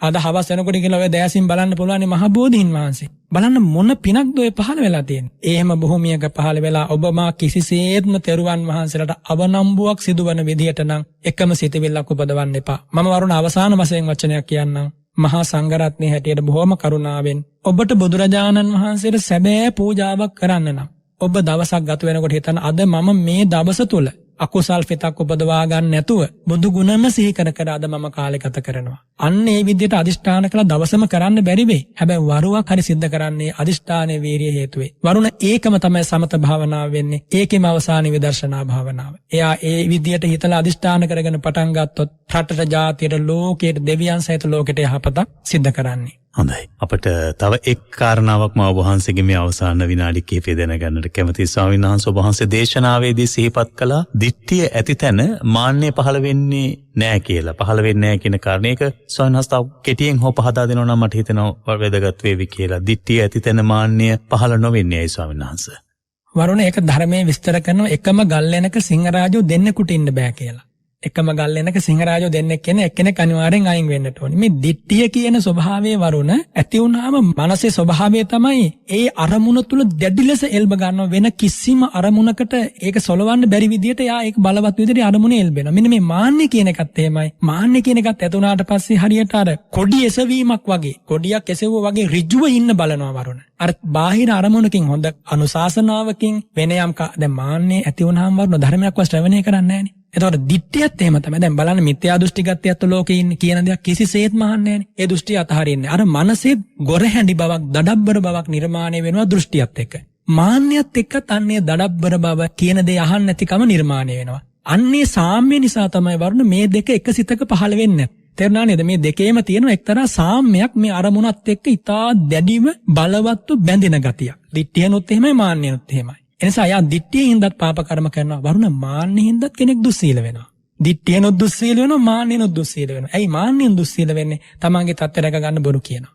තමන්ගේ අවංක භාවය මුළුමනින්ම නැති කර ගන්නවා. එනිසා මාන්නය දිට්ඨිය කියන්නේ එක සිතක එහෙම නැත්නම් එකට පහළ වෙන්නේ නැහැ. මාන්නය පහළ නො දිට්ඨිය පහළ වෙන්නේ නැහැ. දිට්ඨිය මානොත් මාන්නය පහළ වෙන්නේ නැහැ. පහළ නොවෙන්න හේතුව තමයි මේ දෙකේ තියෙන අර සාම්‍ය. සාම්‍ය කියන්නේ සමාන බවම නෙමෙයි චෛතසික දෙකක්. නමුත් මේ දෙකේ ක්‍රියාකාරීත්වය යම් සාම්‍යයක් තියෙනවා. අරමුණ දැඩි ලෙස ගන්නා ස්වභාවයක්. හොඳයි. ඒ පැහැදිලි කිරීමත් සමග අද දවසේ සිත්නෙත් අසපුවට සමුදෙන්න අපට කාලය උදා වෙලා තිබෙන්නේ මේ දෙහෝරාව සැබවින්ම ස්වාමීන් වහන්සේ අපේ ජීවිතේට ලැබුණු වටිනාම දෙහෝරාවක් අපේ ජීවිතේට ලැබුණු වටිනාම නිමේෂයක් කිව්වොත් නිමෙහැරදී. මොකද මේ හැම මොහොතක්ම අපිට හරි වැදගත්. හේතුව අපි බොහෝ වෙලාවට මිත්‍යා දෘෂ්ටික මතවල එල්බගත්තු ලෝභ, ද්වේෂ, මෝහ කියන මේ අකුසලත්‍රය පසුපස හඹා යන එහෙම සමාජයක ජීවත් වෙන්න වහන්සේ කියන කාරණා හරියටම හරි කියලා අපිට හැඟෙන්නේ. බුදුරජාණන් වහන්සේ හැර වෙන සරණක් අපට දැනෙන්නේ නැහැ. අපිට එවැනි සරණක් ආයේ ලැබෙයිද කියන කාරණය පිළිබඳව අපි නැවත නැවත සිතිය යුතුයි. ඒ නිසා ඔබ වහන්සේ මේ සිත්නෙත් අසපුවෙන් පහදා දෙන ධම්ම මාර්ගයේ සැබවින්ම අපේ ජීවිතය ආලෝකමත් කරනවා ස්වාමීන් වහන්සේ. ඒ නිසා ඔබ වහන්සේට මේ සමස්ත net ශ්‍රාවක පින්නතුන් වෙනුවෙන් මා ඔබ වහන්සේට නිදුක් නිරෝගී දීර්ඝායුෂ ප්‍රාර්ථනා කරනවා. තව চিරාත් කාලයක් මේ ධර්මයේ සමාජගත කරන්නට ඔබ වහන්සේ ගන්න වෑයම සාර්ථකව සිදු කිරීමට ඔබ වහන්සේට හැකියාව ලැබේවා කියලා ප්‍රාර්ථනා කරනවා. ඒ තුළ ඔබ වහන්සේ අපමණ පින් කුසල් රැස් කරනවා. අපි දන්නවා මේ වර්තමානයේ ඇති වී තිබෙන විවිධ කොරෝනා වැනි ආදී රෝගී තත්ත්වයන් හමුවේ සමාජයේ එක තැනකට රැස් කිරීමේ අපහසුතාවයන් තිබෙනවා. එවැනි අවස්ථාවක මාධ්‍යයක් හැටියට අපට මේ උතුම් ධර්ම දායාදය Tamanගේ නිවසේ ඉඳලා හෝ ධර්මය අහන්නට ශ්‍රවණය කරන්නට වාග්ය උදා කර දෙන්නට හැකියාවක් තියෙනවා.